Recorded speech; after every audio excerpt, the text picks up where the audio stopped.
The United States Senate Foreign Relations Committee will come to order. It wasn't orderly to begin with, but it's orderly now, thanks to our good crew. And we welcome here, as always, our Secretary of State, Marco Rubio, a distinguished alumni of this committee, and I know he's always glad to come back here and visit with us.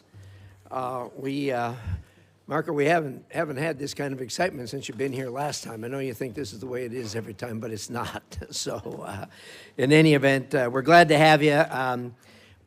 For the information of the committee, the Secretary has 4 hearings in these 2 days, so we have negotiated a hard stop at 12:30. To that end, we'll use the usual array of the way we do things here, and that is first of all, I will make an opening statement, and then I'll yield to Senator Shaheen, and then we'll turn the floor over to Senator Rubio. Then we'll do a 5-minute round of questions based on arrival time. So with that, Secretary, it's good to see you here again. Though you're not on the Hill often, a lot has changed, obviously, since the last time you testified on the President's International Affairs budget last year.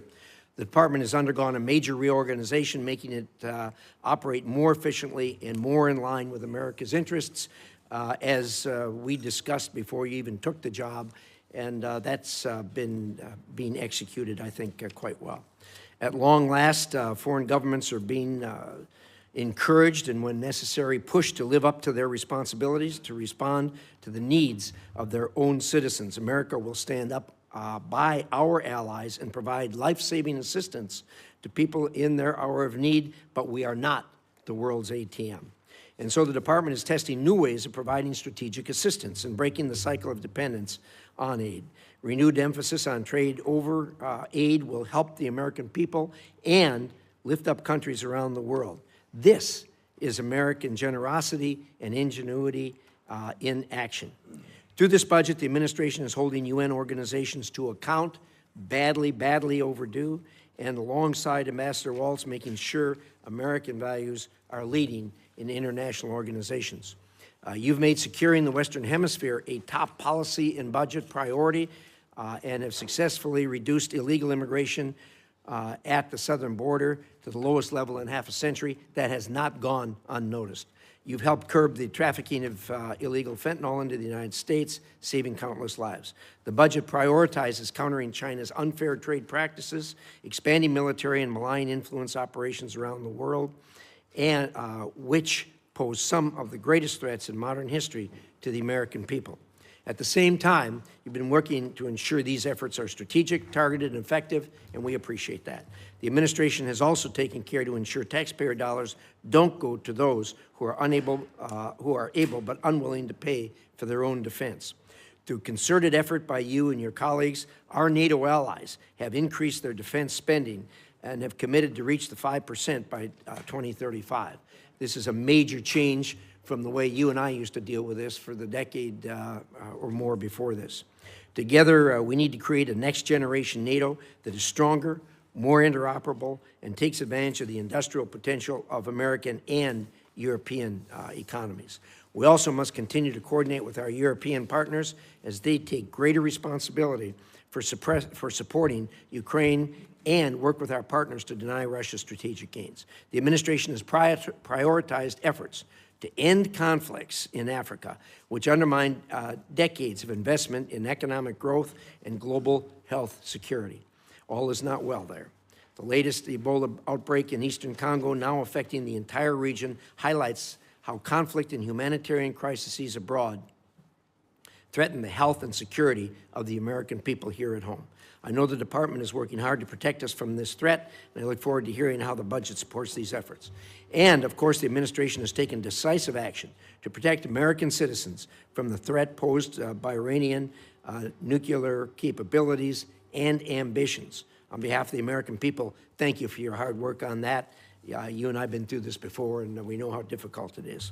Change is hard, but it is also necessary. Your efforts to make the State Department more responsive to the needs of Americans will help us all meet the challenges of the 21st century. I look forward to discussing how the budget will further those efforts. With that, I will turn it over to the distinguished ranking member, Senator Shaheen. Well, thank you, Mr. Chairman. Good morning, Secretary Rubio. Mr. Secretary, you were a senator. You sat on this committee. You sat on the Intelligence Committee. You know as well as anyone that effective American foreign policy requires a strong partnership with Congress. Allies need to know that our commitments can stand the test of time, and that only happens if Congress is brought into the discussion. Congress cannot be a partner if it's kept in the dark. I have a long list of unanswered requests sitting on your department's desk. And Mr. Chairman, I'd like to ask that these letters be submitted for the record. They'll be submitted. Thank you. I've requested a briefing on changes to U.S. force posture in Europe. And after 33 days, we still have no response. We've requested a briefing from the Iran war on displacement. After 90 days, we still have no response. We've asked for a briefing on Ukraine on a number of issues. After 180 days, we still have no response. We've asked for a briefing on lifting Milorad Dodik's sanctions. And after 225 days, we still have no response. We've asked for a briefing for the U.S. Agency for Global Media. No response after 344 days. The Romanian visa program termination. We've followed up 5 times over 435 days, and we've still gotten no response. In January, when you were before this committee, I asked if you would report to this committee once an audit system was in place to track Venezuelan oil revenues. You said, and I quote, "Oh, absolutely, yeah, we are still waiting." And when you do notify Congress, it's to inform us of decisions you have already made. That is not consultation, as you well know. That is not advice and consent. Congress has been clear on a bipartisan basis. We do not want to cede ground to China. Yet this administration is closing consulates and cutting funding in the Indo-Pacific. The same pattern extends to global health. USAID supported Ebola detection and prevention activities in DRC and Uganda for years. And we can see in this poster, even Elon Musk admitted that one of the things we accidentally canceled, very briefly, was Ebola prevention. Well, those programs were dismantled. And today we have to screen for Ebola at Dulles Airport rather than in the DRC and Uganda more than 7,000 miles away. You're asking for a 44% reduction in the State Department budget. That includes eliminating funding to the World Health Organization. It includes eliminating all disease-specific funds in the middle of an Ebola crisis that's affecting Americans. Yet, no one from your department can explain to us why this is a good idea. You sent Congress one notification saying you needed $19 billion to close out USAID. Then you sent another saying you needed some of that money to respond to disease outbreaks. Congress has asked for an explanation, and we still have not received one. The same pattern extends to our alliances. I just returned from a bipartisan delegation to the Arctic. We are on the verge of losing the very alliances that we have built for decades because the president manufactured a crisis over Greenland. And nowhere is that clearer than with Russia. In 2017, you wrote, as a senator, that Vladimir Putin will never be a trusted ally or a reliable, constructive partner. But since taking office, you, the president, the vice president, Steve Witkoff, not one of you has been to Ukraine. And yet, your envoys talk to Putin on a regular basis. The president has invited him, given him the red carpet treatment on American soil. But yet, you won't come up here and brief Congress on any of it. And decisions Congress has made on Russia have been systematically undermined. Congress passed support for Ukraine. The administration has slow-walked it. And instead of sanctioning Russia, the administration issued oil licenses that have sent billions to Moscow. Congress has asked what this approach has produced. Russia has conducted 5 times more drone strikes on Ukraine since 2024. More U.S. businesses are being directly targeted than at any point in this conflict. And Russia is providing targeting intelligence to help Iran hit our facilities and personnel in the Middle East, while we're helping them fund this war. When I talk to my constituents, they ask for economic relief at home, not regime change in Havana or Caracas or Tehran. Instead, you sent Congress a war powers notification saying we are not in active hostilities with Iran, while the U.S. was conducting strikes against Iran and Iran was bombing U.S. embassies and bases throughout the Middle East. That was not consultation. It was an attempt to avoid answering to this committee and this Congress about this war. Congress has asked basic questions about the war. Why are roughly half of our Patriot interceptor stockpiles gone? Why does the Strait of Hormuz remain closed? Why is gas up $1.50? Why did 13 American service members lose their lives in this war? Congress deserves to know why, and Americans deserve to know why. Mr. Secretary, you would not have stood for this kind of stonewalling by the administration when you were a senator, and you certainly shouldn't stand for it as Secretary of State and National Security Advisor. Thank you, Mr. Chairman. Thank you, Senator. We'll now proceed to a round of 5-minute questions. I'm sorry. We'll try. Did you want to? We talked about that. Do you want one? We actually talked about that, but he thought that questioning might be easier. Why don't you go ahead? I have it in writing. You want me to read it?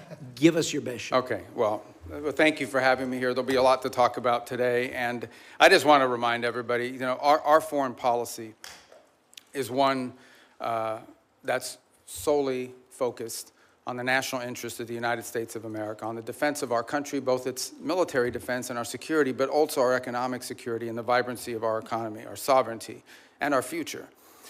We believe that America should lead the world, and I believe that we are, and we'll have a very good story to tell about that. American leadership, however, should always be on behalf of the American interests. I say this because I think over a period of time in our foreign policy, we lost focus on that.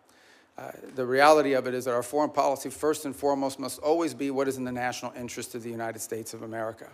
And determining the national interest oftentimes requires us to make pragmatic decisions.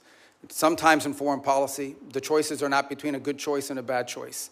It's between two less than ideal choices, and you're trying to figure out which one of these two choices is the one that is best for the United States and least harmful to our interests.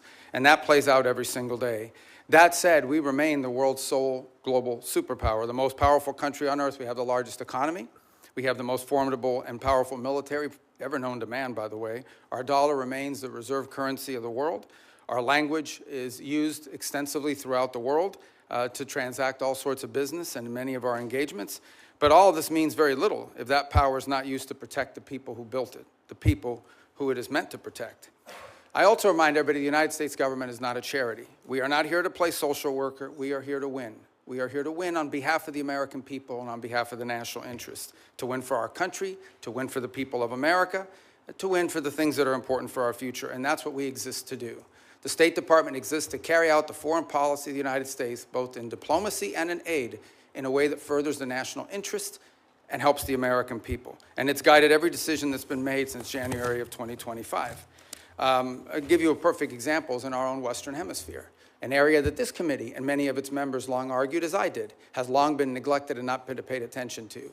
We now have in this hemisphere a coalition of friendly countries, over a dozen, who have aligned to work on not just the issues of security that we all have in common, but also economic prosperity that go hand in hand. It's an amazing story that basically, other than Nicaragua, other than Cuba, obviously other than Venezuela, remains with some challenges, and of course Brazil, although they're in the midst of an election cycle, and to some extent the current government in Colombia as well, at least the president's been problematic. But generally speaking, it is now a region filled with American allies, American-friendly leaders, and an America-friendly direction. Now, obviously, we have to operationalize that into action after 20 years of neglect, in which China and other global powers have intruded in our Western Hemisphere to the detriment not just of American national interest, but to the detriment, in our view, of the people of those countries as well.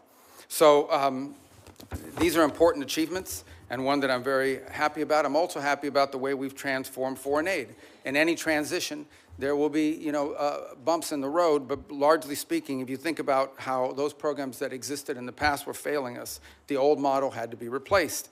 And the foreign assistance that remains is being brought under the strategic direction of the State Department. So we're not just providing money, we are also seeking outcomes. It's not just how much money you spend on a program, it's whether you're getting outcomes from it. But it's also being guided with our strategic view in mind. And that means that we are able to provide aid not just all over the world, but specifically targeted at those most in need and those places around the world most important to the national interest of the United States. That will remain our guiding principle. That's been our guiding principle in our reforms. So, we can get into a lot of these details in our questions. The bottom line is that all this and more is a reflection of this belief that I outlined at the outset, and that is that foreign policy cannot be separated from economic policy, from border policy, from energy policy, from any of these other spheres that are critical to our national interest. A country that cannot build ships or produce medicine, or control immigration, or access vital resources, cannot defend its people, cannot defend its interests, and cannot defend its way of life. So our foreign policy continues to be reoriented around the real foundations of national strength. This budget is yet another step, I believe, in that direction. Obviously, the appropriators here will have a huge say on the outcome of what that budget ultimately looks like, as we don't anticipate that for the first time in modern history, Congress will just take up our budget and pass it. We think it'll go through some substantial reforms along the way, and we look forward to engaging you like we did last year to produce what we think is a very good spending bill at that time. So anyways, I look forward to your questions. At least that's what it says here. I'm not sure if I really look forward to your questions. I look forward to probably half your questions. Thank you. Thank you, Secretary Rubio. We will now do a round of questions, 5-minute questions based on order of attendance. And I'm going to start, and I'm going to say thank you for the work you've done with respect to Iran. All of us that have worked on this for years know how frustrating that is, how difficult it is to work with this regime who've sponsored terrorism, kidnapping, and killed thousands of Americans for the last 47 years. Thank you for doing something about it. I know you and the President are doing all you can to ensure this comes to a close sooner rather than later. I wonder if you could give us at least a brief update on where we are.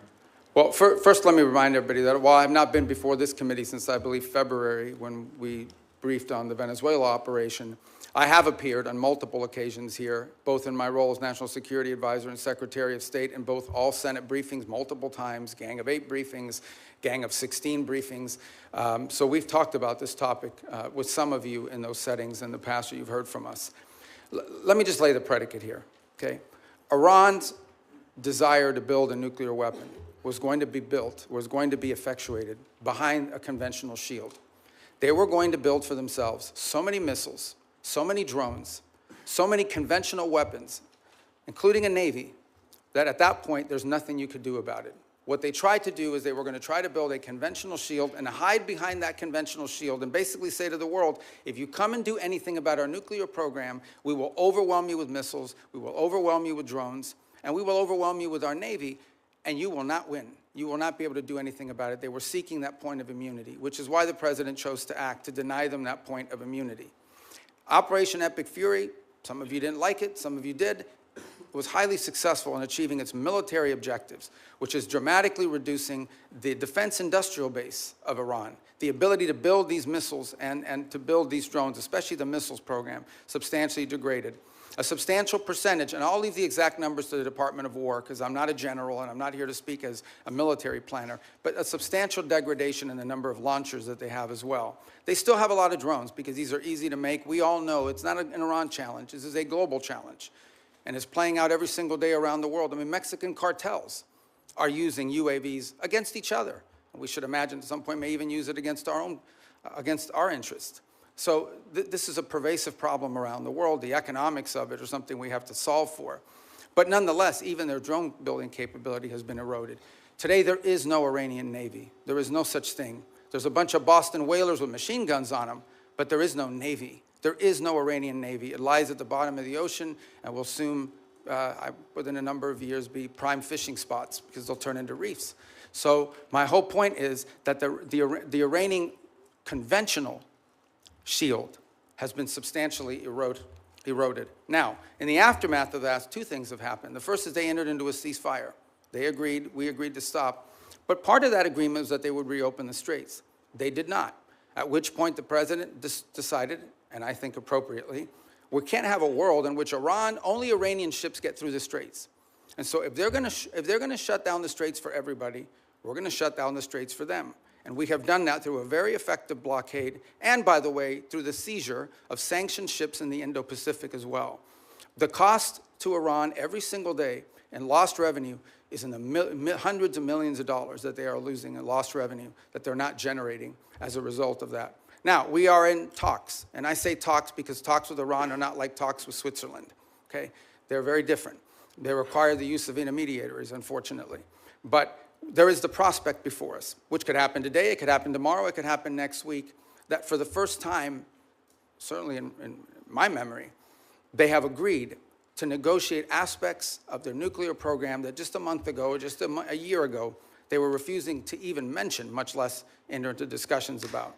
That is not a guarantee that ultimately it will lead to a deal that's acceptable to the Senate or acceptable to the American people. But we'll be able to engage them in a process to truly test the proposition of how far they're willing to go. Complicating that process, unfortunately, is their internal regime is somewhat fractured in the sense of it takes days to get responses from their system. We can go into more depth in your follow-up questions. But we're hopeful that something like that could happen in which the straits would reopen, we would enter into a period of negotiations on very specific topics, delineated negotiations, in the hope of reaching an outcome that's acceptable to us and something that they would be able to do as well. If it doesn't work out, then obviously we still have a problem with respect to their nuclear ambitions. But what they won't have is the conventional shield to hide behind any longer. Thank you, Secretary. I'm going to ask one more question. Hopefully this will shorten as we go around. There'll be more questions, obviously, on that topic. But I know you just got back from China not long ago. Could you give us a quick update on the state of U.S.-China relations? Yeah, look, I mean, China and the United States are the two largest economies in the world, the two most powerful militaries in the world. The Chinese government and the U.S. government have to speak. I mean, it's not a choice here. We have to have some measure of communication, if for nothing else, in order to de-escalate potential points of conflict that could lead to something broader. There are obviously very significant irritants in our relationship with China. Some of these are long-term problems that we know we're going to have to address. And so what we're trying to do is manage a period of strategic stability while recognizing that there are areas of our relationship in which we are going to have struggles, not just for years, but perhaps for decades. We recognize this. But I think as much as anything else, we have to recognize that the United States and China have to be able to have points of dialogue and speak to one another. As I said, for no other reason than to be able to have a communication channel. I think in our meetings, it was abundantly clear which are the areas that we do not have strong alignment or agreement on. We understand that there are areas in which long-term we're going to have some real challenges, whether it's supply chains. Put it to you this way. Let's leave China aside for a moment. The United States, and I would argue the world, cannot depend on one country for 90% of anything, especially 90% of things that are critical to our economies, not from our weapon systems to our pharmaceuticals. We just can't live in a world in which we rely on anybody for 90% of what we get in one sole source that could be cut off at any time as leverage against us or punishment or in a time of conflict. And so we are actively searching and have plans in place, and we're implementing these to diversify where we get critical minerals, where we get our supply chain, secure that supply chain. And obviously the Chinese would like to retain their monopoly position in some of these. This is going to be a long-term issue that we're going to have to continue to confront and work on. Work on that continues even while we are engaged in the ability to dialogue and speak to them, because we have to. It's responsible, and we truly have no choice but to be able to do that. It's to their benefit and ours, and I would argue to the benefit of the world that these two countries are able to speak to one another. Thank you, Secretary. And I think your comments about the supply chain and the critical minerals and everything else that's in the bottleneck, these are things that are relatively new to us. They've always been there, but COVID underscored that. And then, of course, the Ukraine war brought it out even more. And appreciate your remarks. I think everybody at this dais knows we are, as a nation, looking at that. With that, Senator Shaheen. Thank you, Mr. Chairman. Mr. Secretary, at this budget hearing last year, you testified that no one had died as a result of foreign aid cuts. Sadly, I think we're seeing in real time that that's not true today.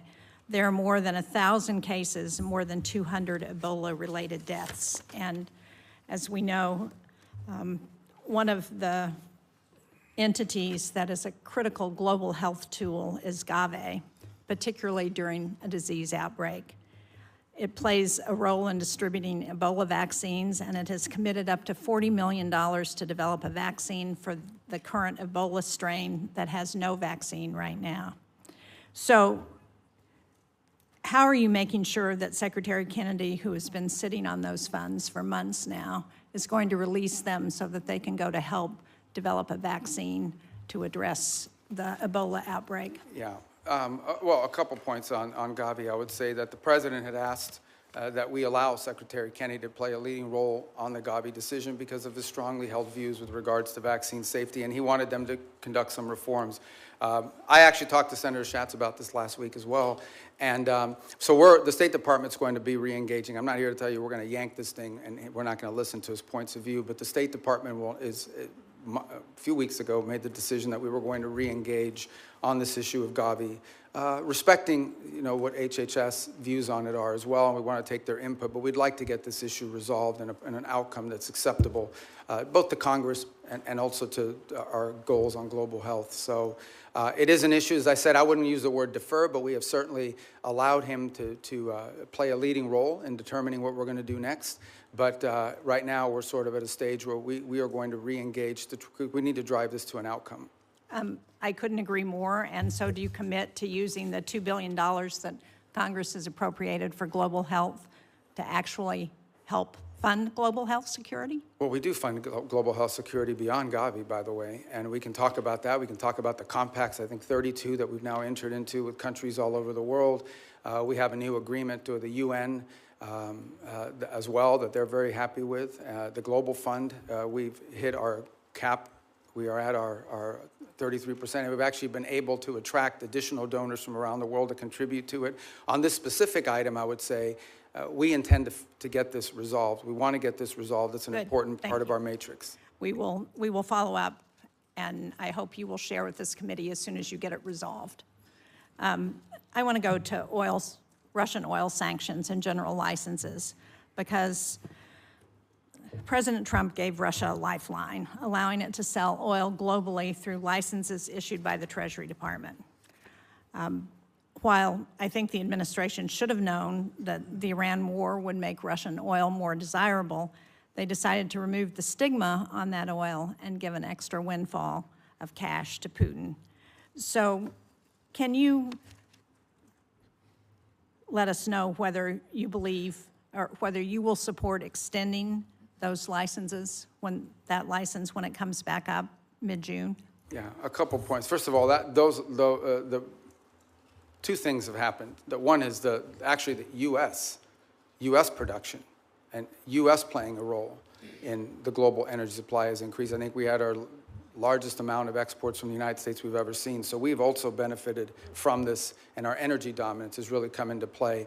The Russian waivers were a decision. These are the policy, the underlying policy remains on the sanctions. What has changed is these time-limited extensions to sort of try to alleviate the global, the problem we're facing too is there's a contagion potential, and that is that at some point we can do strategic reserves, we can do some of the other things that we've done to sort of alleviate global supply, but at some point you have to ensure, and this is not so much for us. At the end of the day, our economy is not in need of it, but there are other economies around the world that have benefited from this. So these are time-limited extensions that ultimately at some point will expire. We've certainly benefited China and Russia's economy. Well, China doesn't, China refines oil. They import a lot, but they refine oil. And but they also benefit from Russian oil. But my question for you is, can you commit not to extend the general license again when it expires on June 17th? Well, that ultimately is a decision that's made by Treasury, but I will tell you, it depends on the circumstances at the time. We would like to end it as soon as we possibly can because the underlying policy of this country has been to sanction their oil. These were time-limited waivers for the purpose of opening up more global supply. I understand that, but if we continue to extend them, they're not time-limited. I want to get a final question in on food for peace because, as you know, the closure of the Strait of Hormuz has deepened the humanitarian needs in food in secure countries such as Sudan, South Sudan. And yet, in your opening statement, you said that our aid targets those who are most in need. But I think it's very concerning that the country selection process for Food for Peace, which I understand is led by the Department of State, includes only 2 priority countries from World Food Program hunger hotspots. That's Haiti and the Democratic Republic of the Congo.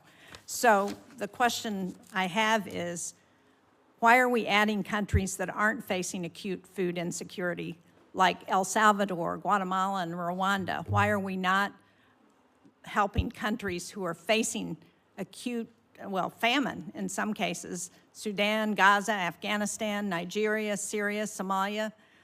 These are all countries that have humanitarian crises, and yet we're helping countries that don't have acute food insecurity. So a couple points. First of all, on Gaza, we have spent hundreds of millions of dollars, including after the ceasefire, and providing through the World Food Program and other entities, and we continue to do so. I think if we're not the world's largest donor, I'd be surprised, because it's a massive amount of money that we've provided through those mechanisms of various means. On the point of Sudan in particular, the complication in Sudan, which I wish were different, and we're very involved in this. I mean, I had a meeting on Sudan yesterday. The problem in Sudan has largely not been our unwillingness to provide funds. We are willing to step forward, and we have the flexibility through what we've been able to do with foreign aid to surge up that. It's been distribution. It's been the ability to get that. So as an example, in these conversations we're having between the warring sides, one of the things we're trying to identify is 4 safe spots where people can go receive humanitarian care, assistance, where we can actually have the outside groups, the NGOs, the international organizations that we contract with, have the ability to go in and actually deliver the food without having their trucks hijacked or blown up or their workers killed. That's been the fundamental challenge in Sudan, is distribution. The distribution is being threatened because we don't have conditions on the ground that allow for it. And so to allocate money towards something that we can't distribute is unwise until we have that in place. That's deeply tied to the ability to have a peace deal, which I can tell you has been very frustrating. On the one hand, with Sudan, we had a donor conference in Berlin. I don't want to interrupt you, Mr. Secretary, but I'm out of time, and it doesn't explain why we are providing food for countries that are not insecure. I appreciate the challenges in Sudan. We have those challenges in many places, but because we have dismantled the distribution network when we eliminated USAID, we've exacerbated those challenges in countries around the world, and we are not providing the help based on humanitarian needs, and that's my concern. Thank you, Mr. Chairman. Senator Ricketts. Thank you very much, Mr. Chairman. And Mr. Secretary of State, thank you for being here. Really appreciate it. Good to see you. Communist China is trying to win the AI race, and they will use it, for example, to dominate our military if they're able to do that, and so many other ways. A world where Communist China is dominant in AI is very bad for the United States and for the entire world. That's why it's critical that us and our allies cannot lose this race. Semiconductor supply chains, particularly semiconductor manufacturing equipment, SMEs, are critical to winning this competition. It's one area that Beijing is spending billions and billions of dollars to be able to produce chips in China, and they've failed to be able to produce those high-end chips so far. President Trump understands this better than anyone because the Trump administration was the first to utilize export controls on SMEs to slow down Communist China's advanced chip-making industry. Since that time, key allies and partners have also imposed controls on SMEs to China. However, their controls have not been as restrictive as U.S. controls, and this has allowed certain foreign countries to backfill the Chinese market with critical dual-use tools. Secretary Rubio, do you agree that export controls on SMEs are critical to maintaining our technological advantage over Communist China? It is. It's actually where it's most critical is in the high end. The areas, that are not legacy, that are broader and that allow for that. I think on the broader point of AI, we share your view. One of the initiatives that I think Jacob Helberg's done a great job with at the State Department is Pax Silica, in which we signed up all these countries around the world. I think we're up to 13 or 14, and including ourselves and others who hope to join as well, in which we can create this global consortium for all of the elements of the AI supply needs. It's not just the innovation, it's obviously access to the minerals and the critical elements necessary in order to produce these chips and all the things that it will take to lead the world in AI.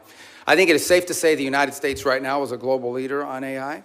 I think it is also wise to say that that lead is not is not irreversible. permanent. It has to be sustained, and there will be a real challenge in sustaining it. And we're going to have to stay focused on it. The good news is I do think we have a system of global alliances that view it the way we do. And we want to lead on it because it's not just about leading the technology in AI, it's about also leading in the standards that will govern how AI is used. I don't want to monopolize this conversation on this point, but it's one that I think the Senate should think about because I know we're starting to think about it. AI will have very positive impacts on our economy and societies. It will also have some detriments. There will be white-collar jobs in this country that will be impacted. And I think we have to start thinking not simply about the impact that AI will have on those jobs, but the societal pressures that will create, not just in the United States, but in economies all over the world. Much like industrialization and automation did, it will make the worker more efficient and more valuable. But it will eliminate some jobs, and those jobs will have to be replaced with new jobs or new skills. That's not just an economic issue. That is a political issue. That, over time, could destabilize societies all over the world. So we have to start thinking about AI in those terms as well. You mentioned our allies. Shouldn't they have to follow the same sort of standards U.S. companies do when we're limiting the semi-manufacturing equipment that's going to Communist China? And that's our hope, is that we can create people that we can create a coalition of nations that understand the danger in this. And they're running through the same, some are better than others, but they're running through the same problems that we run into. And that is companies ultimately want to sell to the markets, and China's a large market. But I agree, and that's one of the goals behind Pax Silica, is to create unanimity or consensus behind that thinking. Well, Mr. Secretary, that's why I recently introduced the Match Act with Senators Kim, Risch, and Schumer to level the playing field. This bill would provide the State Department with the leverage in ongoing negotiations with our allies to align those controls. And if agreement cannot be reached, it would ensure that foreign companies cannot sell the very choke point technologies that we have restricted. So I hope you'll support that as we move forward on it. One other thing I just want to hit before my time runs out here is that I was the co-sponsor of a bill to create the U.S. Foundation for National Security and Counterterrorism. This is a foundation that would be a public-private partnership. It would help counter traffickers and insurgents operating in ungoverned spaces around the developing world, such as Africa. The State Department, however, has not, for over a year and a half now, launched this foundation, and I'd encourage you to work expeditiously to implement it. I think this is something that, as we're talking about, especially the continent of Africa, can be very helpful to making sure that we're not only helping conserve the environment and helping animals, it's bad for terrorists. Thank you, Mr. Chairman. Thank you. And look at that, I kept it in my time. Good job. Can you do as well, Senator Murphy? I'll do my best. Thank you, Mr. Chairman. Thank you, Mr. Secretary, for being with us today. Despite the differences that existed between Republicans and Democrats prior to this administration on how to approach Iran's nuclear program, the theory was basically the same, that we were going to impose significant harm on the Iranian economy in order to force them to the table to negotiate. What is happening now is fundamentally different. This war and the administration's decision to blockade has now held the entire world economy and the U.S. economy hostage to the ability to negotiate an agreement with Iran. This is why the entire country is seized by the question of when there will be an agreement, because apparently, until there is an agreement, the Strait of Hormuz remains closed. There is a cost to the Iranian economy, but now there is a devastating cost to the U.S. economy. It has been indecipherable, the information coming from the administration, especially in the past several weeks, as we get signals that a deal is imminent. The president said yesterday he's bored by the negotiations. He doesn't care whether we get a deal. For a picture. I think it's really important for us to understand what your bottom lines are, what you're asking for in this negotiation, what commitments you need Iran to make in order for you to release the blockade, and we hope for them to release the blockade as well. So give us a little insight into what your bottom lines are, what is going to get the strait reopened, because this is kind of the only question that matters for American consumers right now. And every day we get wildly different signals from the president as to whether he even is engaged in this question as to whether the strait is going to reopen. Yeah, I think your question gets right to the heart of the matter. So I think it's a good question. Let me first bifurcate two things.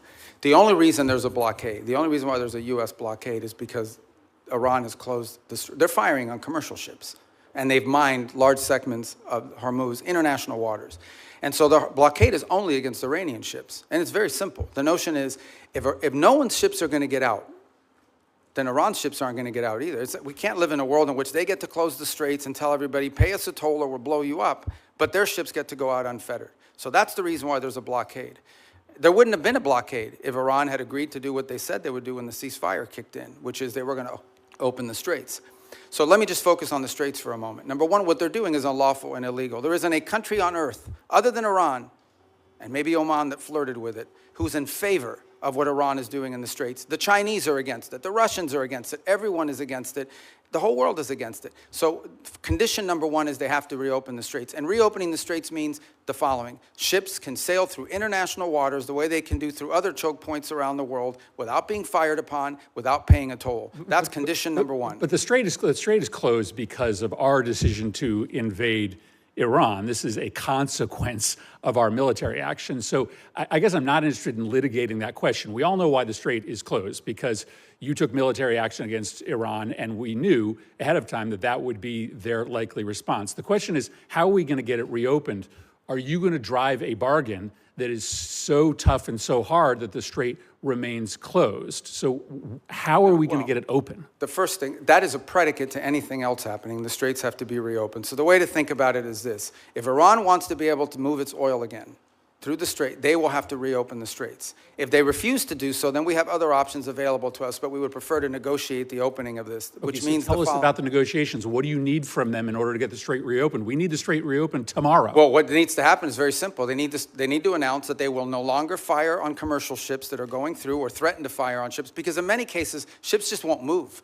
They won't go, not because they got fired on, but because of the risk of being fired upon. And so they have to announce very clearly, the straits are now open. We're not charging a toll. We will help remove the mines that they put in there, and they will not fire on ships. But the president says they also need to make commitments on their nuclear program. That's what I'm asking. Oh, I see what you're saying. What commitments do they need to make in order for the strait to be reopened? Well, the second thing they have to agree to as part of this is, so in addition to the straits, that's the predicate that opens the door to phase two. Phase two is they have to commit to very specific negotiations on highly enriched, the disposition of the highly enriched uranium that still is buried deep in a mountain somewhere. They have to agree on negotiating severe and long-term limitations and or cancellation of enrichment activity in their country. In the second phase of negotiations. Well, obviously, these are highly technical matters, so I don't think you could work those out in 5 days.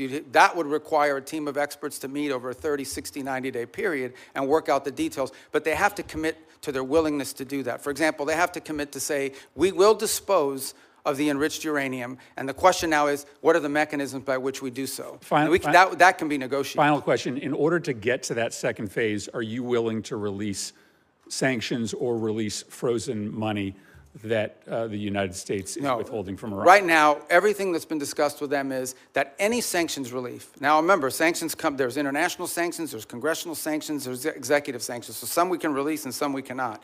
But any sanctions relief is condition-based, which means it has to be in return for the reason why those sanctions were put in place in the first place, which is their nuclear program. So yeah, look, Iran is being sanctioned because they enrich uranium. Iran is being sanctioned because they've highly enriched uranium. Iran is being sanctioned because of their nuclear activities. If they agree to give up those things, there will be sanctions relief associated with their commitment and compliance with those agreements. You will not give them sanctions relief just in exchange for reopening the strait? No, that's not been discussed. That's not been offered. Senator Hagerty. Thank you, Mr. Chairman. And Secretary Rubio, it's good to see you here. I want to commend you and the administration for actually implementing a foreign policy that advances America's interests. Thank you. If we could, I'd like to start with the Philippines, an area that we know very well. It's a geographic center of the Indo-Pacific region.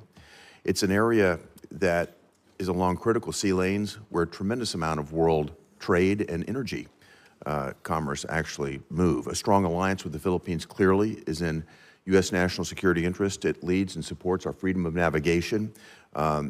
It also helps us deliver regional stability along the South China Sea, a very critical area, particularly in the face of a very aggressive posture that the Chinese have adopted. I want to recognize my colleague, Senator Kane, who's worked with me to put in place the Philippines Enhanced Resilience Act.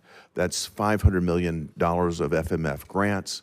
It's $1 billion of loan and loan guarantees per year to strengthen the Philippines and the United States alliance to make us more interoperable and more capable. Mr. Secretary, I'd just like to get your comments, your vision on the role of the Philippines in the United States alliance. It's actually, I spoke to President Marcos on Sunday, and have had multiple engagements with them at a personal level. We've had visits. A couple good points here. The first is we've actually entered into agreement with them in which I believe it's an old U.S. military facility inside the Philippines that will now serve as sort of I think it's a 4,000 acre. I'm very familiar with the area. Yeah, you know it. And that we'll be able to do a lot of our activities together with regards to our joint interests in developing on AI and high tech and diversifying and helping diversify their economy. The second is to continue with our defense commitments that we've made to them and the ability to interoperate joint exercises, which we've done now multiple times over the last year. Obviously, we're very concerned with Scarborough. We've seen in recent days, and we've demarched and made a very clear note.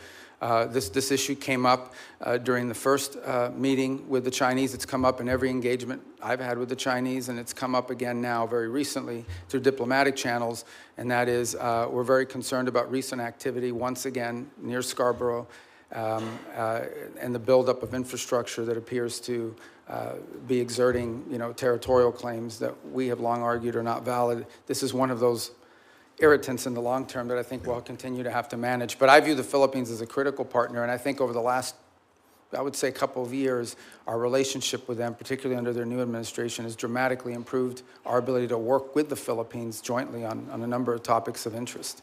Well, I want to commend you. The 4,000-acre Luzon corridor is anchored by the Subic Bay project, which when I was ambassador to Japan, worked very hard to get that back for America. And I see that as a tremendous opportunity for us to deepen our economic ties. And of course, that has, as you mentioned earlier, tremendous national security. Yeah, can I just add one point? There is, some desire during their chairmanship this year of ASEAN that to reach a sort of code of conduct understanding in the Indo-Pacific. And while I understand that desire, I just want you to know, and perhaps many of you can help us in making this point, a bad code of conduct agreement is worse than no code of conduct agreement at all. And I think that's very important because they are under withering constant pressure in the region to agree to a code of conduct in the region that I think would be detrimental, would set a precedent that I think is very dangerous in the law. So we'd love to see one, but it has to be a good one. We don't think that's possible under current conditions, and a bad one is worse than none at all. Your point's very well taken, and look forward to working with your team, Mr. Secretary, to advance that. Can I turn to another issue of concern, and again, it's joint concern. Senator Kane and I both worked on this, and that is the actions that have been taken by countries that have been perceived as our allies against U.S. business interests and against U.S. investments in their country. Particularly, I'd like to point to the example of Vulcan Materials. That's a situation where a U.S. company put billions of dollars of investment into the Yucatan Peninsula, both in port facilities and in quarrying operations, only to be confiscated by the Mexican government. Then the Mexican government came back in arrears, by the way, retroactively tried to justify this taking as some sort of environmental move. Sadly, we had to fight pretty hard, the previous administration, to not allow this to happen. And I think it's going to take more bipartisan effort, certainly you'll have it from here in Congress, to push back on any government's effort to try to confiscate American corporate property. What that will do is have the effect of minimizing or basically reducing the incentive or de-incentivizing our foreign investment in other countries, which again, I think hurts the mission that you're on. I'd love to get your perspective on how the State Department will stand up for American investments overseas. We do every day, and in fact, one of the great benefits of our reorganization is that it has empowered the regional bureaus. You used to have a set-aside economic bureaus that would do these things separately from the missions in the field, and having been a former ambassador, perhaps you experienced that. We've now empowered the regional bureaus, and through it, by extension, the embassies, to play a leading role in economic diplomacy. And so I would argue that virtually every engagement I have with a foreign leader involves some economic component to it. Right. And I would say if you talk to our chargés and our ambassadors around the world, I would say more than 50% of their engagements now have to do with economic matters, and they involve one of two things. Either A, finding creative opportunities. In essence, the host country will say to them, we have these areas, these industries of investment, and the embassies will take an active role working with the Bureau to identify American companies who could potentially go down there and see if there's an opportunity for them. And the second is what you just pointed to, and that is protecting existing American investments. Because the point we make with everyone we interact with is you can't ask for American investment into your countries when you have a history of expropriating, of takings, and in some cases, it's a local official that's trying to extort an American business and say, hey, I'm the sheriff or I'm the local police officer. If you don't pay us, your workers won't show up to work tomorrow. We have problems like that as well around the world that involve the local level. And it's become a leading part of our diplomacy. And it's happening at the embassy level, which is where I think it really needs to be led. That's where your field generals are, and I applaud the sea change, and you know you've got support on a bipartisan basis here in the Congress to move this forward. Thank you, Mr. Secretary. Thank you, Senator Hagerty. Senator Kane. Thank you, Mr. Chair, and thanks to Senator Hagerty for mentioning our work together in Philippines and Mexico. Mr. Secretary, you won't be surprised that I'm going to ask you about the Western Hemisphere. You and I traded the gavel and the ranking on the Western Hemisphere subcommittee when you were on this committee, and that was good, productive work. I want to ask you about Operation Southern Spear, the operation to strike boats in the Pacific and the Caribbean, that dozens of operations have now killed more than 200 people. Have you been involved as Secretary of State or National Security Advisor in discussion about the targeting criteria that are used to decide which boats we should strike? No, but not because I've avoided it, but because those are largely legal decisions, right? So But if you haven't been involved in discussion, as the National Security Advisor, are you aware of what the targeting criteria are? Yeah, I mean, they go through so every strike has a legal officer on the deck that has to make a determination about whether the call is legal or not. And this is done by the Department of War, the way it's been done in other theaters around the world. Here's what I want to ask you about. So you're generally aware of the targeting criteria. I am not allowed. I know what the targeting criteria are because of briefings I've had in this committee and the Armed Services Committee. It's all been in classified. And I'm not allowed to discuss the targeting criteria because they've only been shared and classified. But I don't think I'm prohibited from describing things that aren't targeting criteria. So I'll give you an obvious example. Everyone on the boat is right-handed. That's not a targeting criteria. It would be ridiculous. Everyone on the boat is what? Everybody on the boat is right-handed. That's not a targeting criteria. It's obviously not a targeting criteria. It would be improper for it to be a targeting criteria. Here's one that's not so obvious and that surprised me. There's evidence of narcotics on the boat. That is not a targeting criteria. I have been briefed on Southern Spear since the first operation on September 2 and most recently within the last couple of weeks, and I've asked again and again, have the targeting criteria changed? No, they have not. What are the criteria? Here's what they are. I can't describe it here. But the presence of narcotics on the boat has never been a targeting criteria. Would you have any ability to explain? And the administration could have picked that as a targeting criteria. They chose items that were targets, that authorized the use of the U.S. military to sink boats and kill people, but they have not used the presence of narcotics on the boat as one of the targeting criteria. And I would suggest to my colleagues, if you go look at the individual files of all the strikes, and I've looked at the first 46, they are consistent with what I've just said about something that's not on the list of targeting criteria. Why would the administration not include the presence of narcotics on the boat as a targeting criteria in Operation Southern Spear? As you just outlined, I can't discuss the specifics of the targeting criteria, but I can tell you the one thing that is obvious is that the targeting criteria is not single source. In essence, there are multiple checks. There are three elements to the targeting criteria. Right, and all of it informed and infused by intelligence collection. In essence, they have to have true links. I can tell you they do walk away from strikes. There are multiple times that I've been aware. I'm not aware of every strike because it's not reported on a regular basis. It's delegated. Yeah. But there have been strikes that they've walked away from because it doesn't meet the criteria or because there's doubts. I'm not saying that the strikes that I've reviewed don't meet the targeting criteria, but I'm saying how odd it is, especially since the administration always announced this is against narco-traffickers. We've attacked narco-traffickers. How odd it is that the presence of narcotics on a boat is not one of the targeting criteria. And I would encourage my colleagues, get the same briefing I've gotten, take a look at the strike files. You'll be as surprised as I am. Here's the second question. Again, in your dual role, Secretary of State, National Security Advisor. The administration's Operation Southern Spear, we could agree with it or not, but the administration presented a legal opinion from the DOJ that we could review. Absolute resolve, the effort against Maduro. The administration presented a legal rationale that we could review. Now, we could review both in classified. They've not been made public.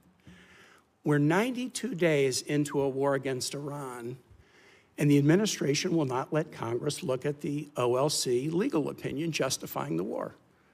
Intel committee members, SFRC members, Armed Services Committee members, rank and file members, the administration will not make it available to us. Now, you can imagine, A, we're the Oversight Committee. B, you're here asking for a budget, and in the Armed Services Committee, they're asking for $1.5 trillion, an increase of 40% over last year's budget, but won't let us see the legal opinion. And Mr. Secretary, you know what kind of thinking we do. If you've showed us the legal rationale for 2 wars, and you won't show us the legal rationale for the third, is there something in the rationale they don't want us to see? Is there a dissenting opinion that says it's not legal?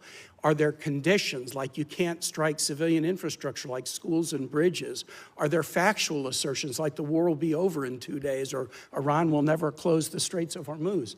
By not sharing the legal opinion with the Article I Oversight Branch, you give us the opinion that there's something in there you don't want us to see. Could you use your influence as the President's Chief National Security Advisor, Secretary of State, NSA, to get the administration to share the Iran war legal opinion with Congress? Well, look, first of all, obviously the Department of State does not develop the legal opinion. That's the Office of Legal Counsel. You're the Chief National So I think what you're asking is why haven't the Office of Legal Counsel provided it? They don't work for the National Security I'm Council. actually They don't work for asking, me. will you use your influence as Well, I will President's certainly Chief inquire as to National why. Security Here's what I'll do. Advisor? I can certainly inquire as to why it has not been available. I don't think there's a reason why. I am not aware that. In fact, my understanding is they have provided documentation to the committee and Not the opinion. as part of the war. Not the opinion. Well, that's different. And you wouldn't accept that. All right, well, let me if you take were that sitting back on and this ask side the of Office of dais. Legal Counsel. But it's certainly, they provided the legal rationale for the strike. You're asking for the actual written opinion the way it was Which in they the other. provided us All in right, I Southern understand. Spirit and Absolute Resolve. I'll Thanks, take Mr. that Chair. back. Thank you. Senator Lee. Thank you, Mr. Chairman. Thanks, Secretary Rubio, for being... You look like rickets. I apologize. This threw me off a second. Well, look, bald is beautiful, and we new caucus. can't help that. But thanks for all of your efforts. You are a very effective spokesperson for not only President Trump and the administration, but for the United States, and I'm grateful for that.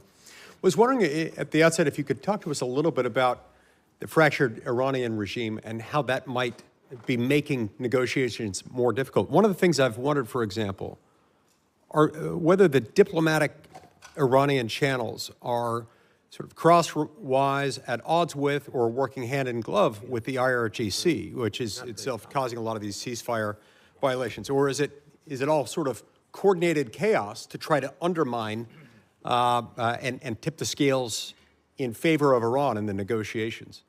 Yeah, that's a great question. Let me try to give this answer to you in a way that's not boring or wonky, because it's been a shift. Obviously, the original Supreme Leader, the one that was there, is no longer with us. His son takes over. Nobody hears from him for a month. By all reports, open source reporting, I think you've all seen it. He was severely injured in the same strike, and so forth. Are you confident he's still alive, by the way? Yeah, I think there's indications that, in fact, we've not heard from him publicly. We haven't seen him publicly, and I would imagine, given what's happened to multiple leaders in that system, being very public is probably not something that's recommended for them internally. But that said, I think there are indications out there that he is increasingly engaging at some level, although all of his communications have been in writing and through intermediaries. So the way to think about it is the following. You have the Supreme Leader, and understand that at the end of the day, the Supreme Leader in their system there really is no analogy to it in our system or anybody else's system. It is a theological office. It was the head of the Islamic republic in the sense of the ultimate decision maker, and every major decision has to be run by them. They are advised by a council. It's not clear if it's 6 people or 8 people, but there is a council made up of both IRGC and other elements of the regime that surround that Supreme Leader, and ultimately that council has to sign off on anything. And then there are the people you see on TV, like Arachi, who's out there every single day, and Golubov, who's the speaker of the Majils, who's been playing a pretty prominent role. And they are the ones that they have sent to negotiations and so forth.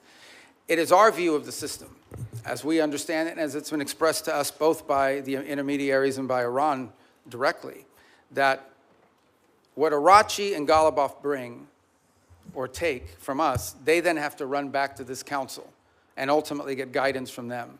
And that process oftentimes takes 3 to 5 days to get a response. Now, some of it is logistical. They're operating probably using couriers and things of this nature. Part of it is internal fissures on exactly what they should agree to or not agree to. I think the second point that needs to be driven in this regard is that there is evidence that there are communications issues within the regime as well. So, for example, it's pretty clear that at the outset of hostilities and the conflict, they had delegated decision-making to field commanders. And so oftentimes field commanders had delegated authority to act on a, let's say, a pre-operational planning that already put in place. And so unlike our system, where perhaps you know that the president or the secretary of war is directly making orders and decisions, or the chairman of the Joint Chiefs, in their system, a lot of decision-making at the tactical level, like which ships to hit and so forth, are being made at the commander level. So that's why from the outset it can look like fire-ready aim, but it's part of the design of the system, perhaps? Well, I think it was a design of the system in the sense of regime survival and the ability to operate in case there was decapitation strikes or people are removed. But let's go back to the essence of the negotiations. What's complicated them is you ultimately are negotiating with people who then have to negotiate within their own system to see what they're allowed to give and what they're allowed to agree to. What is abundantly clear is that Iran is facing severe internal economic. All the problems Iran had before this conflict not only are still there, but they're worse. All the things that led to the protests, all of these are worse than they were before. And I think there's definitely elements within that regime that understand it. And then there are other elements of it that are more immune to it and perhaps more resistant to making agreements.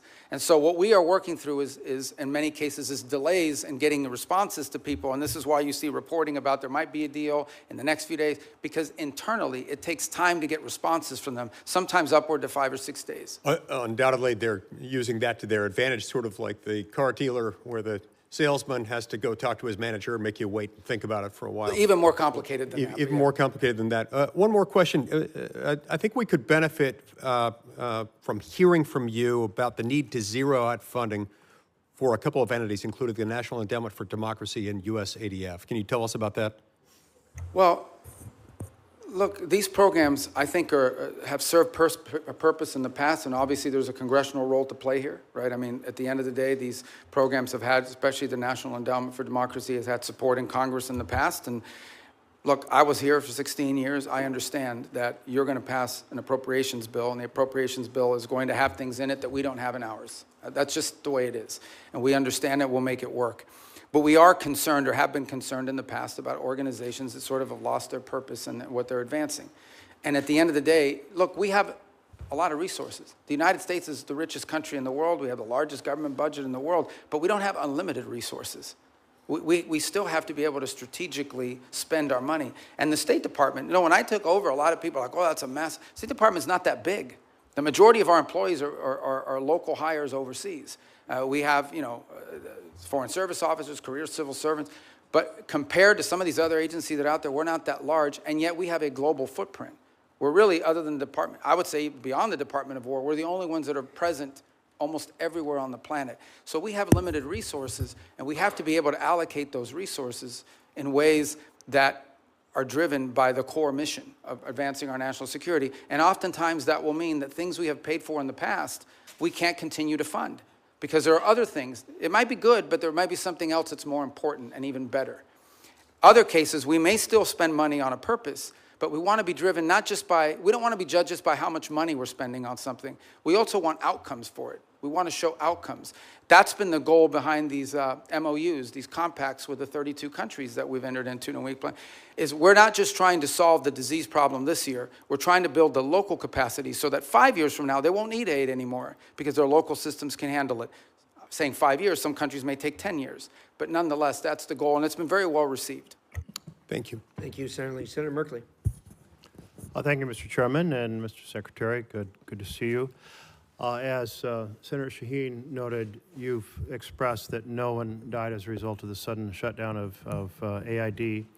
And I did ask you last time you were here about that, and I won't repeat all that, but I want to note that the folks who study this at the schools of public health, the Harvard Chen School, the Boston University School of Public Health, estimate that over 500,000 children have died from that sudden shutdown.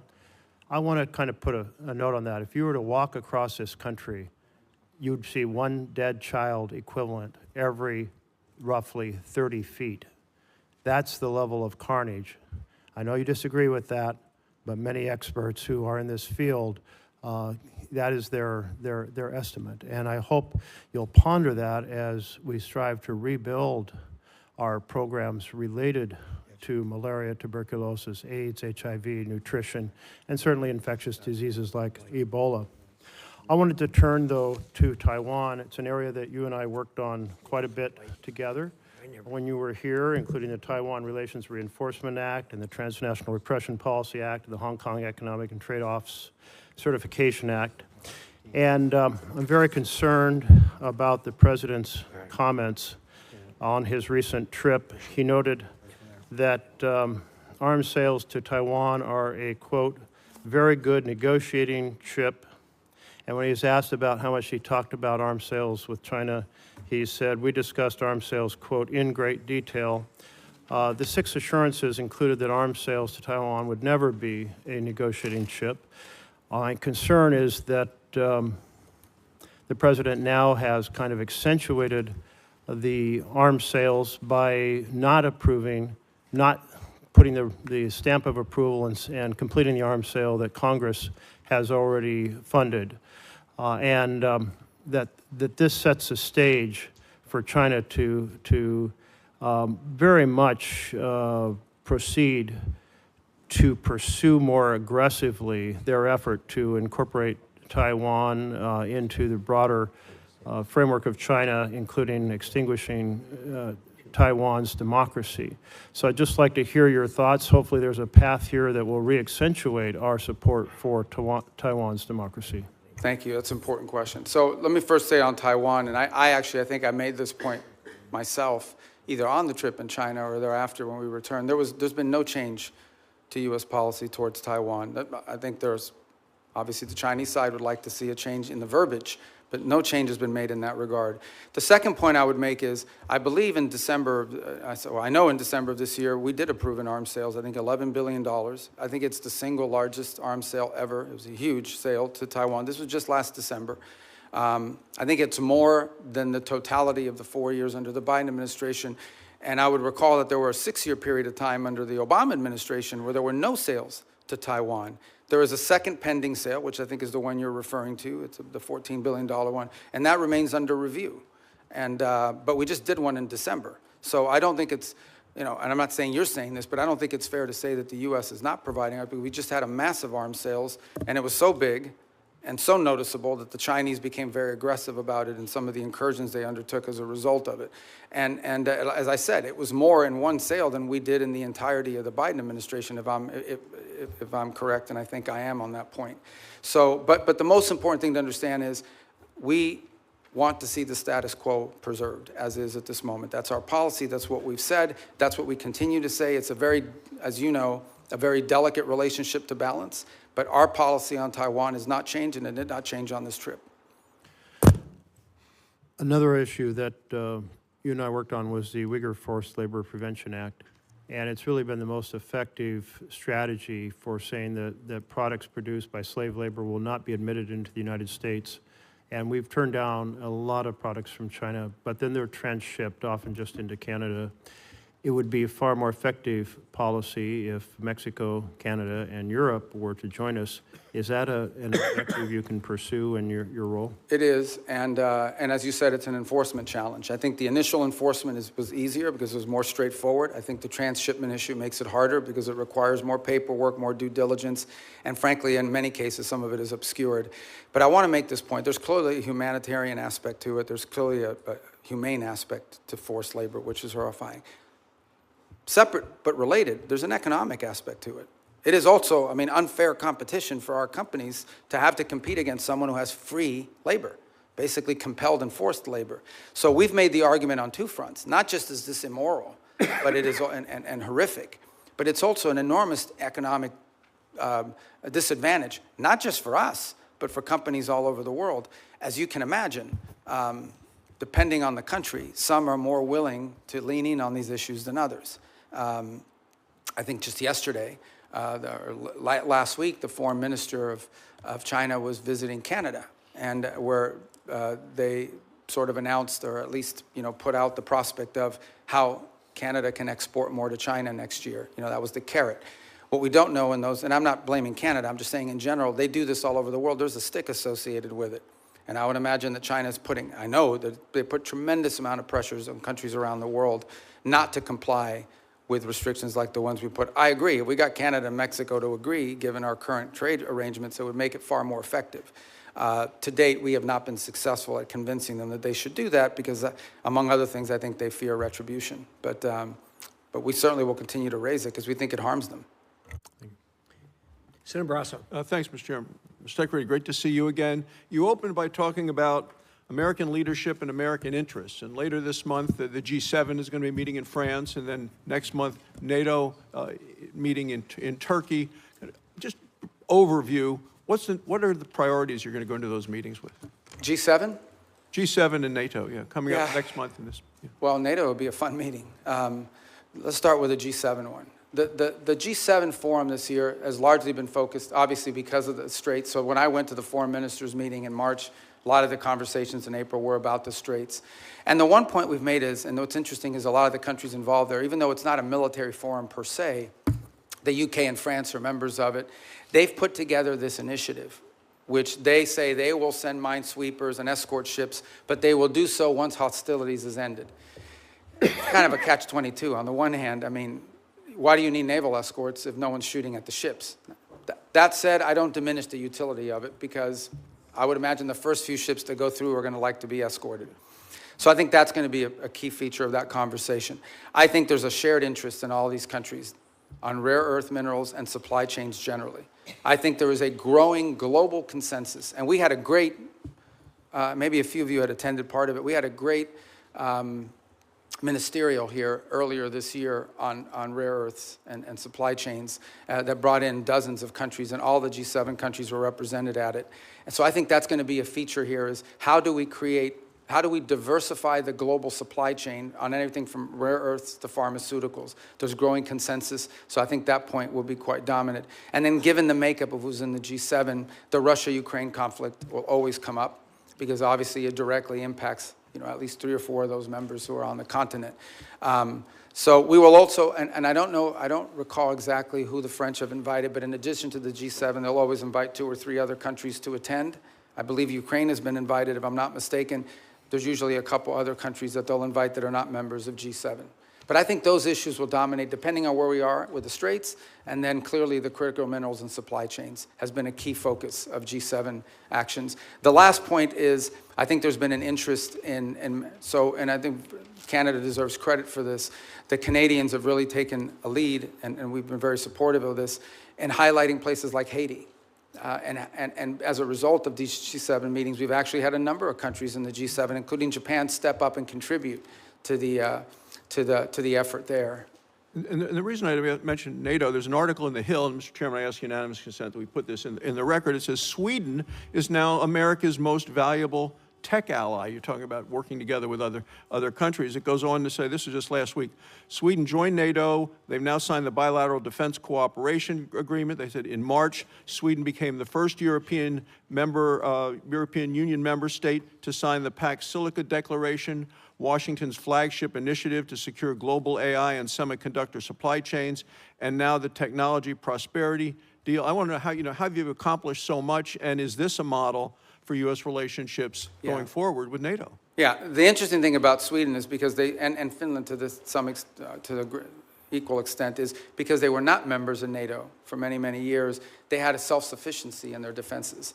And so now that they've joined, they've actually added to the equation. I'm not here to beat up on any specific country, but generally speaking, the countries you added to NATO were countries that needed from NATO. Sweden and Finland have actually contributed because they brought their own defense industry, their own advanced technologies. So they've been a great partner. They've been an extraordinary partner. We were just there because we had the NATO foreign ministers meeting in Sweden. and it was phenomenal. And I think that Sweden is a great ally and a country that we're continuing to find a lot of synergy and cooperation with, especially on the field of technology, but also on defense. I mean, they have their own defense industrial base, which is an impressive defense industrial base. I wish every country in NATO had what they have, but I understand why Sweden has it. In a number of travels that a number of members have done in bipartisan ways, we found out as we go around Europe that most countries will say they've been too dependent on the United States for military, too dependent on Russia for energy, and too dependent on China for materials. This administration has really made these nations step up to do what they need to do in terms of putting the money forward in defense. So I want to know what the next concrete steps we can do in terms of making some of the pledges of moving from 2% to 5%, making sure that they deploy the military capabilities. Yeah, well, I mean, look, some countries are on track to do that, others are not. Let me just speak about it in general terms. There's a real challenge. On the one hand, they've made these pledges that they're going to increase their defense spending and their defense capability. It actually has to be on defense. That's the first thing. You can't say that pensions for former soldiers and sailors is part of your 5% or your 3.5. I mean, that can't happen. But the bigger challenge that much of Europe faces, many countries in NATO faces, their economies are not growing, and in order to spend more money on defense, they're going to either have to raise taxes or cut social programs. And part of the reality of NATO, whether we like to hear it or not, is that many of the countries in Europe were able to build these very robust social safety nets because they didn't have to spend it on defense because NATO and the United States was providing it for it. So they're going to have to deal with that reality. The second point is, and this is not an anti-NATO statement, but it is the reality. The United States has global obligations. At the same time as I'm in NATO, I have to speak to the Indo-Pacific countries who are also worried about what's our force posture they're going to be. We obviously are involved in the Middle East. We have counter-terrorism issues with regards to Africa. We have growing mill-to-mill cooperation in our own Western Hemisphere, especially taking on these transnational terrorist organizations and the like. So we don't have like unlimited military resources, even though we have a very large budget. They're not unlimited. And so we have to be able to allocate our resources and our personnel in ways that make sense, and it has to come at the expense of something. And so I think that's the reality that we have shared with our NATO partners from the very beginning of this administration and have been consulting every step along the way. But these countries will have to step up. They, at a minimum, have to be able to conventionally defend their own sovereign national territory for the most part. Thank you, Mr. Chairman. Senator Van Hollen, you're next. Chairman, and welcome, Mr. Secretary. This is your first public hearing since President Trump and Israeli Prime Minister Netanyahu launched an illegal war against Iran. Netanyahu said he's been waiting 40 years to do this. Turns out he finally found a president who was both stupid and reckless enough to join him. The war has killed 14 American service members, wounded hundreds more, and killed thousands of civilians. It's driving up the price of gas, food, and much more. Trump obviously doesn't care. He called high gas prices peanuts and said, "I don't think about Americans' financial situation." That's from the President of the United States. And all for what? The President told us 91 days ago that we had, quote, won the war in Iran. Last year, he told the country, Iran's key enrichment facilities have been completely and totally obliterated. Was that false?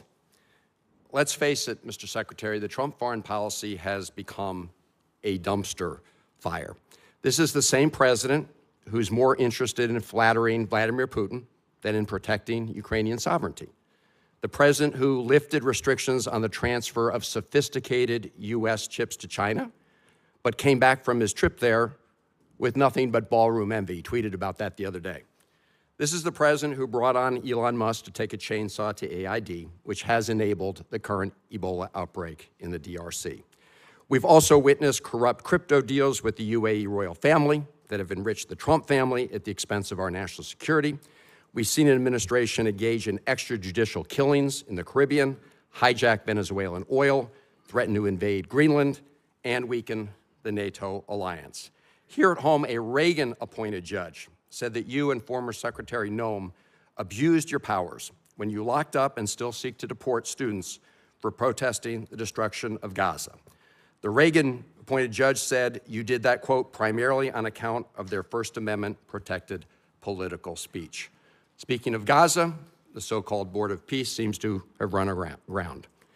Meanwhile, while Senator Rubio once proclaimed that the U.S. must, quote, work to ensure that refugees who flee war, torture, and persecution are provided safe environments to live and thrive in, now as Secretary of State in this administration, you have capped refugees at a record low of 17,500, and white South Africans, Afrikaners, have comprised roughly 99% of those slots, Mr. Secretary, a race-based refugee system.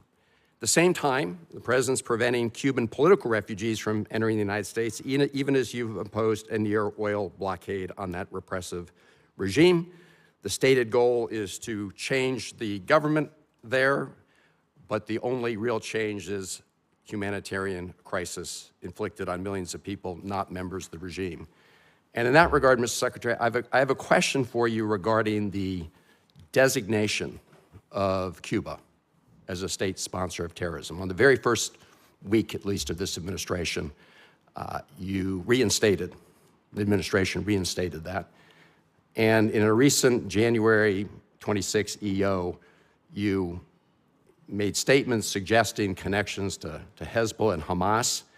The previous administration did a thorough review with the intelligence community and concluded that there was no evidence that Cuba was engaged in ongoing state sponsor of terrorism. Did you find new evidence to support that conclusion?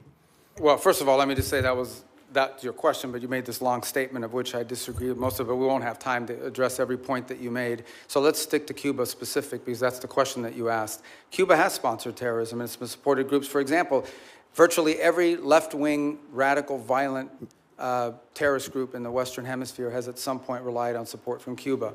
The ELN, the FARC dissidents, including them, have been involved there. We also know, for example, that Cuba continues to host a pretty substantial collection intelligence sites on behalf of the Chinese and the Russians. But you look at the region and you look at all of these leftist Marxist terrorist organizations, all of them, in many cases, got their seed money from the Cubans. If I can move on. I noticed you did not answer my question, because my question specifically related to whether there was new evidence to support that conclusion. I can just tell you— Why would I need new evidence? Because you're claiming that they're a state-sponsored terrorism, suggesting they're ongoingly involved in that. My final question to you, Mr. Secretary, relates to the Al-Aqsa Mosque complex. There have been reports that the United States is working with Israel to take away the Kingdom of Jordan's custodianship over the Al-Aqsa Mosque complex in East Jerusalem. Can you confirm today that there's no— I'm not even aware of those reports. There are reports, so I was hoping you could confirm. Is that like a media report, or? There have been several media reports. Ah, well, you know the media is always accurate. No, they're not, and that's why I'm giving— Yeah, no, I've never even heard So that. if That's you the could first just— time I even hear anybody discuss that. All right, well, I'm glad to hear that, Mr. Secretary. But we have a Thank you. great relationship with Jordan, you know, and we're very helpful. So I've just never heard that before. You should— I don't know what article you're referring to. Just give it to me. I'll look at it. I'm happy to. Is it a credible website? or? I'm glad to hear you say, Mr. Secretary, there's no truth to it. I've never heard that discussed by Thank you. anybody. You're up next. Oops, I'm sorry. Senator Daines was here earlier. I apologize, Senator. Right. Senator Daines. Chairman, thank you. Ranking Member Shaheen, good to see you as well. One of the underreported successes for your diplomacy and this administration is what's happened in terms of the peace agreement, a landmark agreement between Armenia and Azerbaijan. I know, Mr. Secretary, you just were in the region most recently. A major step forward for a region long beset by conflict, nearly 40 years of a hot war. And through your leadership and President Trump's leadership, you've brought true peace to an area of the world sandwiched in between Russia and Iran. It was creative thinking that led to the establishment of the Trump Route for International Peace and Prosperity as a solution to some of the stickier issues in that negotiation. The program promises to be a boon, not only for Armenia and Azerbaijan, but also many neighboring countries. As Brzezinski once said, talking on the global chessboard, his book, that Central Asia is the wine bottle and Azerbaijan's the cork. You uncork the wine bottle, suddenly you've got oil and gas and critical minerals flowing back towards the West instead of to Russia, to China, and to Iran. Mr. Secretary, can you tell us a little bit about how you plan to implement the TRIP framework agreements and deliver major economic benefit to both the United States in a very historically troubled region. Thanks. Actually, as you said, I was there last week. What was it, Tuesday maybe? We signed the trip agreement between the U.S. and Armenia, and this is, you described it as a corridor, which I know it's the anchor of a peace agreement with Armenia and Azerbaijan, and that's critical, but it's much more than just the anchor of a peace agreement. It really has the opportunity to revolutionize Armenia's strategic location and become a central hub for trade in the region. It solves the issue of access that Azerbaijan cared about, and it was an irritant in their relationship, but it does much more than that. It has the ability to transform the Armenian economy in a very powerful way. Here's the other thing that it's done. You know, for a long period of time, our relations with Armenia were quite stagnant, and in many cases, I would argue, almost non-existent. It has also reinvigorated that relationship between our two countries and allow us to explore opportunities in all sorts of other fields. So we're involved in that very heavily now. We literally just signed the agreement, and it will allow us to drive and hopefully incentivize U.S. private sector investment in this corridor to the benefit of American companies and American interests, but also to the benefit of Armenia, Azerbaijan, and other regional countries. I would also argue, by the way, and just to point out, and I don't mean this again, I think this is pretty well understood in the open source reporting, the Russians are less than happy about our engagement there. I think there's evidence that they would like the current president to lose his election as a result of this growing relationship with the United States. To be clear, we're not there to infringe on Armenian sovereignty. We're not asking them not to be friends with other countries. We just want to be able to have a relationship with them that's built not just on peace. Peace is important, but that's just the beginning. It's the economic opportunities that it provides.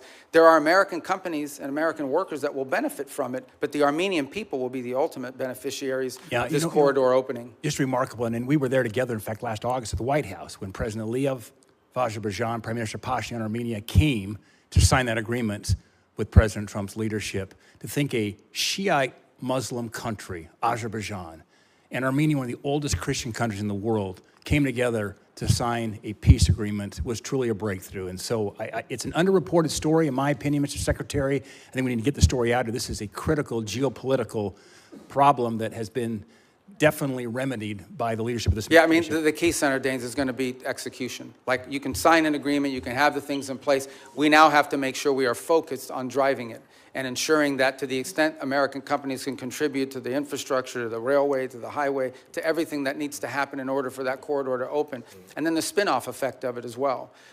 We don't need to dominate it. We're not asking for an American monopoly economic, but we do want our companies to get a fair shake in there. And by the way, partnering with Armenian companies in many cases, so it becomes mutually beneficial. Secretary Rubio, before my time runs out, I want to bring up one very important final point. As you well know, I've been spending a lot of time over the past few years working with our friends in Central Asia, across the Caspian there, with the 5 Central Asian countries. Things are progressing well thanks to your engagement and encouragement and President Trump's. And we're seeing a lot of fruit from last year's C5+1 summit that was right here in Washington. That being said, there is still a major hurdle to strengthen our ties. One of the key irritants to our friends in Azerbaijan and in Central Asia is the infamous Jackson-Vanik trade restrictions. These are Soviet-era relic restrictions. In fact, Senator Murphy and I are the co-leads on the repeal.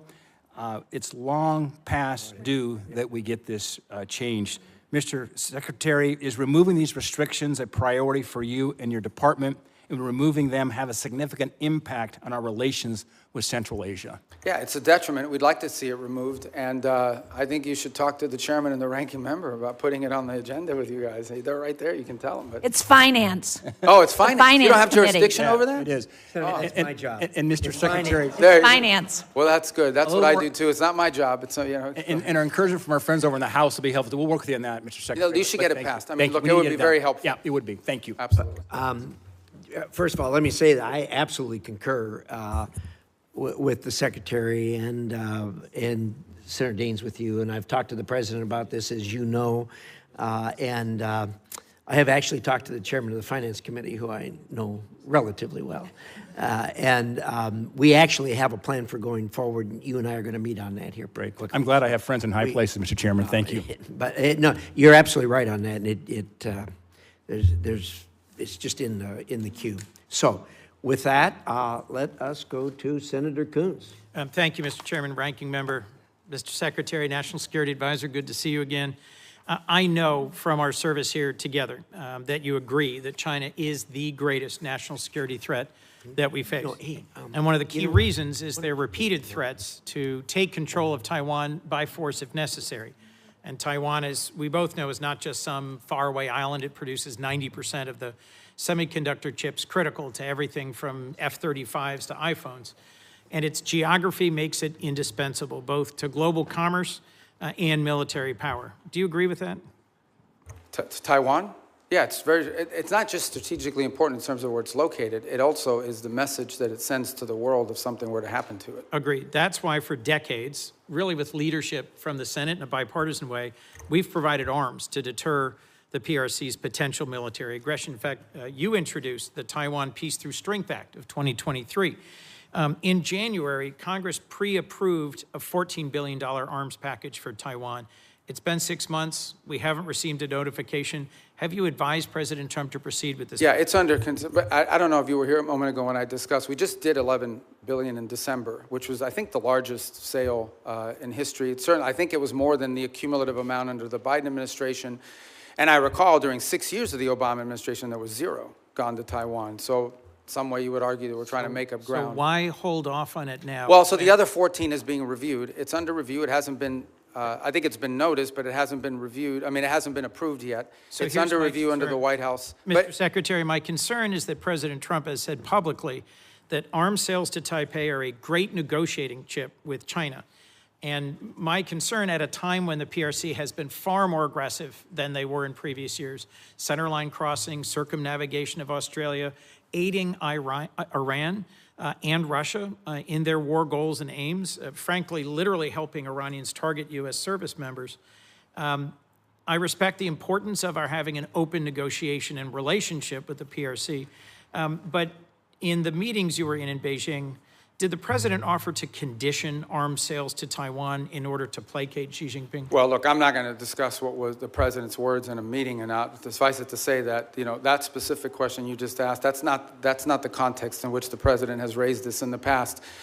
When the president says it's a great negotiating thing, what he's really saying is it's because China, as you can imagine, always mentions this. Like, this is a top priority for them. They are constantly talking about Taiwan arms sales. But that in no way is what is holding up our decision-making or the White House's decision-making. It is something the president will have to decide on the timing of when and how that is executed on. It's been approved by Congress. It's been noticed. The money's available. And as I said, we are just coming off the heels of a very large sale in December of last year. So there are a variety of reasons why these things don't happen immediately. Well, I'll just assert, Mr. Secretary, that there is more reason than ever for the administration with congressional support to continue providing robust military capacity to Taiwan, given that the PRC is more and more regionally aggressive. You also introduced and passed legislation in 23 prohibiting any president from unilaterally withdrawing from NATO. I assume this was because you recognize that our alliances are a key advantage against Russia, against China, against other adversaries. Do you still consider Article 5 an unconditional commitment? Yeah, so let me address that holistically if it's okay, because I think we have time to do it. First of all, you're right. I have throughout my entire career in the Senate and through much of my time now in this administration been a supporter of NATO. I see its utility. The key, and I'm just being honest with you when we talk about this, one of the key arguments that I would always use on behalf of NATO is the fact that it allows us basing rights that we could use in a contingency operation in a time of conflict and a time of need that we just have had. So when you have countries in this alliance, because understand, at the end of the day, we are providing basically the defense backbone of an entire continent of rich countries. These are not poor countries. These are rich countries. And the utility of NATO for us is that it provides these basing rights. Now we are living in a world in which some of these countries, I point to Spain as an example, openly brag about how they've denied us the use of these bases. And so if the core rationale for us being in NATO, if what we get out of NATO is the ability to use bases, and then we have members of that alliance that are basically denying the use of those bases in a contingency, it calls them to question the entire thing. Forgive me, I have one more question I want to make sure we get to. Is it not true that some of the challenges in our NATO relations have only come after President Trump threatened to seize territory from a trusted and reliable and No, I don't think contributing that's partner. fair. Yeah, I don't think that's fair. I think he publicly said both. I know, that but he I don't would use think- tariffs to coerce Denmark into giving up Greenland. Yeah, but just to tell you, look, if you go back and study the history of it, NATO tensions and debates within U.S. or whether we should be in NATO, in the 1970s, it was the reverse. It was the administration trying to stay in NATO and Congress trying to get us out. Yes. I happened to see a speech, they were playing it after he passed away on C-SPAN, Jesse Jackson at the 1988 Democratic Convention calling for the United States to get out of NATO. I So was these there. debates over NATO, you were at As that? was Joe Biden. Oh. And Joe Biden didn't support that position then, and I don't support that position now. But Let my me move point to is a that last these debates question, about Mr. NATO have been Secretary. ongoing for a long time. There's about 1,100 vetted Afghan allies being held at Camp As-Salih in Qatar. And that includes 400 children and 150 family members of currently serving active duty U.S. service members. They've been stranded there for a year and a half. And there is talk of sending them either back to Afghanistan into the waiting arms of the Taliban or into war-torn and now Ebola-infected countries like the DRC.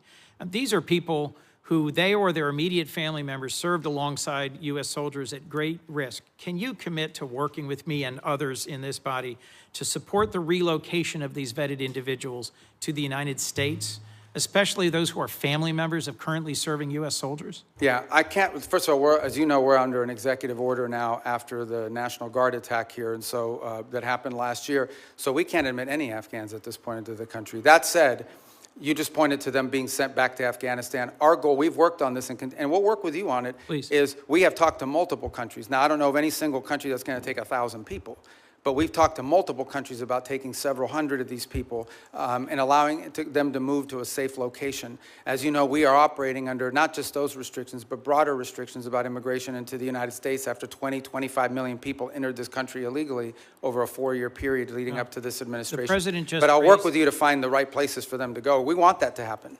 The president just raised the refugee cap exclusively to allow Afrikaners into our country. I would welcome a chance to work with you to find safe third countries for these Afghans. And I frankly think we ought to be revisiting our refugee policy, because the refugees who've come into our country in the past are the most vetted and often the highest contributing. As you know, my childhood church hosted a South Vietnamese family, and seeing the 5 of them become great Americans, entrepreneurs, contributors.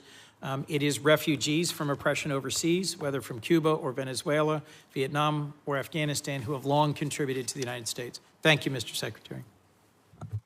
Senator Paul. I'd like to revisit for a moment the boats that were blowing up in the Caribbean and the Pacific that referred to as drug boats. I think it's interesting that the 3 secret criteria we're using to blow up the boats doesn't include whether they have drugs on board.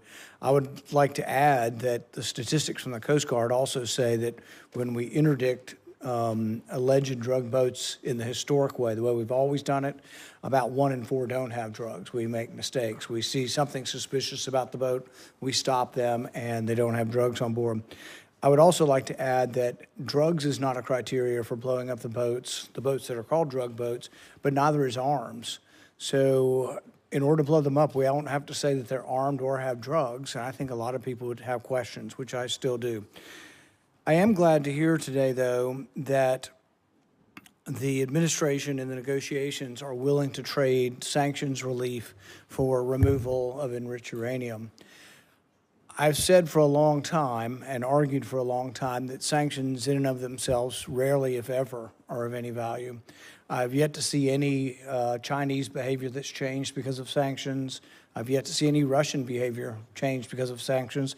I've really yet to see any Iranian behavior change because of sanctions. However, sanctions do have some leverage and ability to exact change if you remove them. So the removal of sanctions might actually have some hope. So I support the administration in this.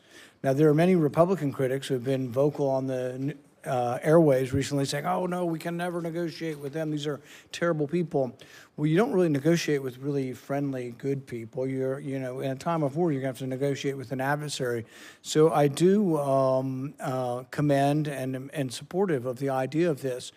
And the other thing is it's very verifiable. You don't have to wait for verification. You could say the trade sanctions end as soon as we get the 440 kilograms of enriched uranium. Now, it has to be dug, I guess, some of it from under a mountain of rubble, but at the same time be very verifiable. But what I would argue and what I would advise is that you really, why not offer everything? Offer all of the relief of virtually all of the sanctions if you get it. Now, you can wait if that's what you want, is the enriched uranium out and a promise. Now, the rabid hawks will argue, well, we're not going to negotiate with terrorists. We're not going to negotiate with bad people. Then they'll continue to have enriched uranium, and they'll continue to enrich uranium. So I do think that the argument that there hasn't been a military solution to this is largely proven by the fact that even though we've militarily obliterated their military, all of that is true. It's as Fred Ickley wrote in Every War Must End, that military victory doesn't always translate or lead to political resolution or to things that you want done. What we really want done is no more enriched uranium, and you don't enrich uranium, you give up on these hopes. But I would say that as we are looking at trading sanctions, you say there's some you can do on your own, there's some that are congressional. I would be bringing in the leaders in the Congress who can give up on these sanctions and hopefully try to get their voice saying yes, if they will give up. Because if you give up a few piddling ones that that won't change things, that the White House has the ability to do, and you still have all these congressional sanctions, if you're on the other side of that equation, you might say, we're not giving up the one thing we think is leverage, the enriched uranium, for maybe a little bit of sanctions relief. So I would say really go all in on it, because it would be verifiable. You don't have to wait and prove it. You would have to prove in the future whether they're enriching. But I think that is a good step forward. But it's also important for people to have a discussion of what diplomacy is, and that diplomacy doesn't always have a bad name. And frankly, I'm glad to hear that the administration is negotiating, and I wish you luck. And I'd love to hear your response in general. Well, first of all, the president's made clear the priority is Iran can never have a nuclear weapon. And what do they need to have a nuclear weapon? They need a couple things. They need the ability to enrich. That has been substantially destroyed, but could always be rebuilt over time. And the second is the ability, and highly enriched uranium, that's 60%, that could quickly be enriched to 90% weapons grade. The second point you make is about sanctions. So that's the goal here. And the sanctions, first of all, there's a combination of sanctions. There's sanctions that block direct sort of activities that generate revenue. And that's problematic beyond the nuclear program, because they also use this revenue to fund sponsor terrorism like Hezbollah and others around the region. And then there's the frozen assets, which are related to sanctions, but these are Iranian assets that have been frozen that they don't have access to. So what I would argue, and again, I don't want to get ahead of myself because we're not engaged in this conversation with them yet, but if you get into a situation in which the reason why there are sanctions are because the nuclear program, and so if they comply with what we're demanding on the nuclear side of it, zero enrichment, get rid of the enriched uranium, they're complying with these things, then I think that's the place where the frozen assets could be discussed. The more they give, the more they would get. I think ultimately we will still face other challenges related to Iran separate from the nuclear program, like what they use their money on, which is to sponsor Hezbollah and to sponsor Hamas and to sponsor terrorism around the world. But on the nuclear question, which was the president's been focused on now, no nuclear weapon program, the sanctions that are directly related to the nuclear program, the more they give, theoretically, the more they should be willing to get. What they're not going to get it as a down payment. They're not going to get it as a signing bonus. And I would also point out that negotiations on nuclear matters are highly complex, highly technical. And so it will take some time to work through that, as is sanctions, by the way, highly technical, and in many cases multifaceted. There are UN sanctions, there are US sanctions, there are US congressional sanctions. So there's a lot to unravel there. Is benefit from the idea of trading sanctions relief for activity. And if you don't ever trade them, if you just have them on the book, then I think they're of little value in changing behavior. Thank you. Senator Booker. Thank you very much. Mr. Secretary, you and I talked a lot about Africa, and I raised concerns about a lot of the cuts. We're seeing globally an increase in tuberculosis, an increase in malaria cases. We see a continued ongoing on the continent HIV crisis. And the United States has pulled back from a lot of its investments in those areas. Now with the crisis with Ebola, we see that the challenges that have been brought about as a result of our surveillance early detection, and the like. So I'm just very concerned about what the administration's strategy is, because we're clearly seeing here that what goes on the continent of Africa directly affects our public health as well. Well, first of all, I don't agree with that assessment. I mean, first of all, it's not about cutting back. The response here is not just how much money you spend, it's what results you're going to get. Now, let's talk about Ebola for a second. Ebola, the outbreak in Ebola was in a war-torn, isolated rural area in the DRC. That's where that began. Since that time, our response has been very quick, very rapid. Well, so you're saying you did not cut early detection periods. I'm not talking I'm about saying that whatever you're pointing to as the cut is not the reason why there was an Ebola outbreak. I'm not connecting the two. I'm simply saying. Well, you are connecting them. You said that our cuts... Senator Rubio, I'm not trying to get in an argument with you. I would really like to actually have my questions answered. So very quickly, we cut early detection when it comes to infectious diseases on the continent. Factually, this is not an opinion. We made those cuts. We cut early warning systems on the continent. It had nothing to do with the Ebola outbreak. So I don't need to tell you, Secretary Rubio, that we're living in a place where an infectious disease crisis anywhere is a threat to public health everywhere. The United States has made major reductions in these areas that have put us more at risk. If you're talking about this clearly Ebola crisis, there's other things and other cuts we've made, and you see it factually. Even our own State Department personnel that I've talked to are saying we're less prepared for a global outbreak than we were before. And my worry is, specifically in a budget hearing, is this budget makes even deeper cuts into the kind of things that could prevent the next outbreak, or, as we've seen unfortunately with COVID, have us more prepared. Yeah, I don't agree with that assessment. I don't know who told you that at the State Department. So just let's as an move example, on. My time is limited. I know, but that's an important question. I don't want to eat up your time, but No, I need to answer that because I just don't agree with that. Mr. Secretary, you can't even agree on the facts. Because that's not accurate. I mean, again, you look at what we've entered into with these It's countries. not accurate that we cut early detection. Because those have all been repurposed in different arrangements that we now have with these countries. As an example, when Well, we I would like, for the record, because we're not going to cover it in my short time, if you're telling me we are as prepared or more prepared before the Trump administration came in, I'd like to see the facts. I think when these reforms are finalized, which we're on the verge of doing, we're actually going to be better prepared. We are responding today faster, not just to humanitarian crisis, but to outbreaks than we were before. We are responding in some cases within 72 hours, are able to move funds to task, which you weren't able to do in the old system. And we're also building the capacity of these nation states through these compacts. May I please reclaim my time to shift gears? The Strait of Hormuz, I was listening to the conversations you had with some of my colleagues. We've now seen the Strait close for months, and you explained that we're going to see an opening of the Strait, and ultimately the exchange we will get for that is, after that fact, we will release certain sanctions.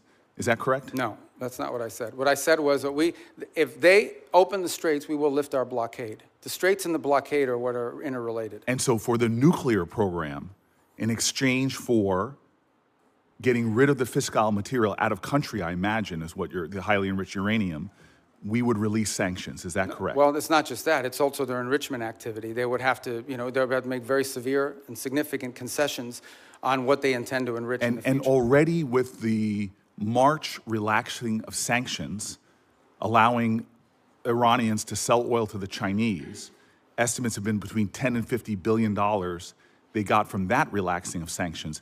How much money might we see in a deal in our relaxings of sanctions in order to get rid of the highly enriched uranium and stop their enrichment? Well, let me just tell you on that portion. The sanctions that were released on Iran were boats on the water. And so that oil was already out in the marketplace. It was sold at market rates, but the sanctions covered, and to the extent we've been able to enforce them, we have the revenues of those sales. So yeah, the Iranian oil was unsanctioned so that it could be sold, but the revenue would have to flow back to block the counts, which our sanctions were able to go after. We've also seized, I believe, 6 vessels in the Indo-Pacific that involved Iranian sanctioned oil on top of it. So that wasn't necessarily a trade. They didn't get $50 billion directly as a result of. They might have gotten some of it. They certainly didn't get the majority of it. They are now losing hundreds of millions of dollars a day in revenue because of the blockade. And the blockade exists because of what they're doing in the straits. Right, and I guess the conclusion I have, and my time's expired, is that the Strait of Hormuz was open before this unjustified war. We're now scrambling to try to find a way to get it back opened again. Not only is it causing economic havoc to our country and to residents all around this nation, families trying to make ends meet, but you see on top of that, the Iranians finding ways to leverage that, as we allowed them to do with the Chinese for tens of billions of dollars. And so my point is, before we even get to a nuclear negotiation, this regime is getting money to rebuild, purchase more drones, cause more havoc. And this is before we're even trying to get back to a But I apologize, I don't understand how they're getting this. What revenue are you referring to? Well, there's two sources of revenue we're seeing. One is the revenue from the Chinese, that's factually documented. And number two, the revenue that you're proposing that they should receive by releasing all of their highly enriched uranium, as well as in making a commitment about their enrichment capacities. Okay, yeah. Hold on. And that was the exact deal that you guys vilified, that the president and you vilified President Obama from having. Yeah, no, So I don't here we think those have are a not the same. worse situation where Those are not the same where our deals. adversary and our enemy, who's causing havoc in the region, who is funding proxies and terrorists, has discovered, thanks to you all, the power of shutting down the Strait of Hormuz. No, they didn't which discover. is They all- knew that a long time ago, and they've done it before. Clearly, we all knew that a long time ago. That's why this And they intended to do this at ill-conceived some point war in the should have future never as well. happened. Yeah, but You have made our adversary in a stronger negotiating position. We are the strongest nation on the planet Earth, and we're in a stalemate with Iran. And now we're begging to get back into a deal that you all We're not trashed begging. in the first place. There's no one begging. I don't Clearly, know. this is a Senator shame- Booker, your time's up. But can Senator I just- Rubio, since he's I do gone want to over, you address can some of these points respond. because they go to the heart of the matter. No one's begging for anything here. The Iranians might be begging because their economy's losing hundreds of millions of dollars a day. That they are losing. Understand, Iran had street protests going on before all of this started. All of those factors, economic factors in Iran, are far worse today than they were 6 months ago when those protests were happening. They have hyperinflation, their currency's completely devalued, they're struggling to make payroll for their government workers. Iran is in a very serious situation, and if it was up to the political class there, and I understand everybody there is sort of radical in some way, but if it was up to the people that actually like go to elections and wear the suits and you see on TV, they'd probably make a deal tomorrow. It's the issue they're facing is that the supreme leader and the IRGC Corps are a little bit more immune from those pressures until they can be convinced otherwise. And I think that's the direction that they're moving in, because the reality, I don't know where you're getting this perception that Iran is stronger. Iran has no navy left. They've lost a substantial percentage of their defense industrial base. That Iran has lost a substantial percentage of their missile launchers. And their economy is far worse today, and I mean far worse today, than it was 6 to 9 months ago. And they are looking at hundreds of billions of dollars of reconstruction costs just to get to where they were 6 months Mr. Rubio, you keep telling us how we're winning this war. The president keeps saying, Well, the war's over completely now. annihilated. The war is not over. And yet the American people see how we're losing at the pump and with their costs, and yet this thing still hasn't been resolved. Every day he tweets out, oh, we've obliterated them, we've annihilated them, they're going to surrender. But yet we still find ourselves spending billions of dollars a week Senator on Booker, a war abroad. you've gone way over. And It would be nice if we had hearings where people Thank had to you, be held Senator accountable. Booker. Senator Scott. All right.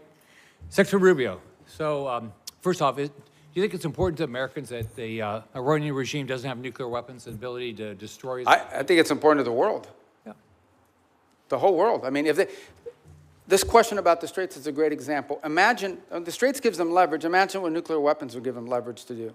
At that point, they wouldn't even have to announce that we're controlling this. They would just say, we control the Straits. There's nothing you can do about it because our nuclear weapon will allow us to do it. You will have to pay us a toll for using an international waterway from now on, and you can't do anything to us militarily because we'll blow you up with a nuclear weapon. That is the leverage that they were trying to build. If they ever got a nuclear weapon, not only would they have a nuclear weapon, not only would they control the Straits, they would be able to act with impunity because you wouldn't be able to touch them. You wouldn't be able to do anything about them. I want to thank you for what you're doing. Let's talk about Latin America, which is, as you know, important to a lot of people in our state. So thanks for what you've done with both Venezuela and Cuba. Let's do Venezuela first. I think every Venezuelan I know is appreciative of what happened with Maduro.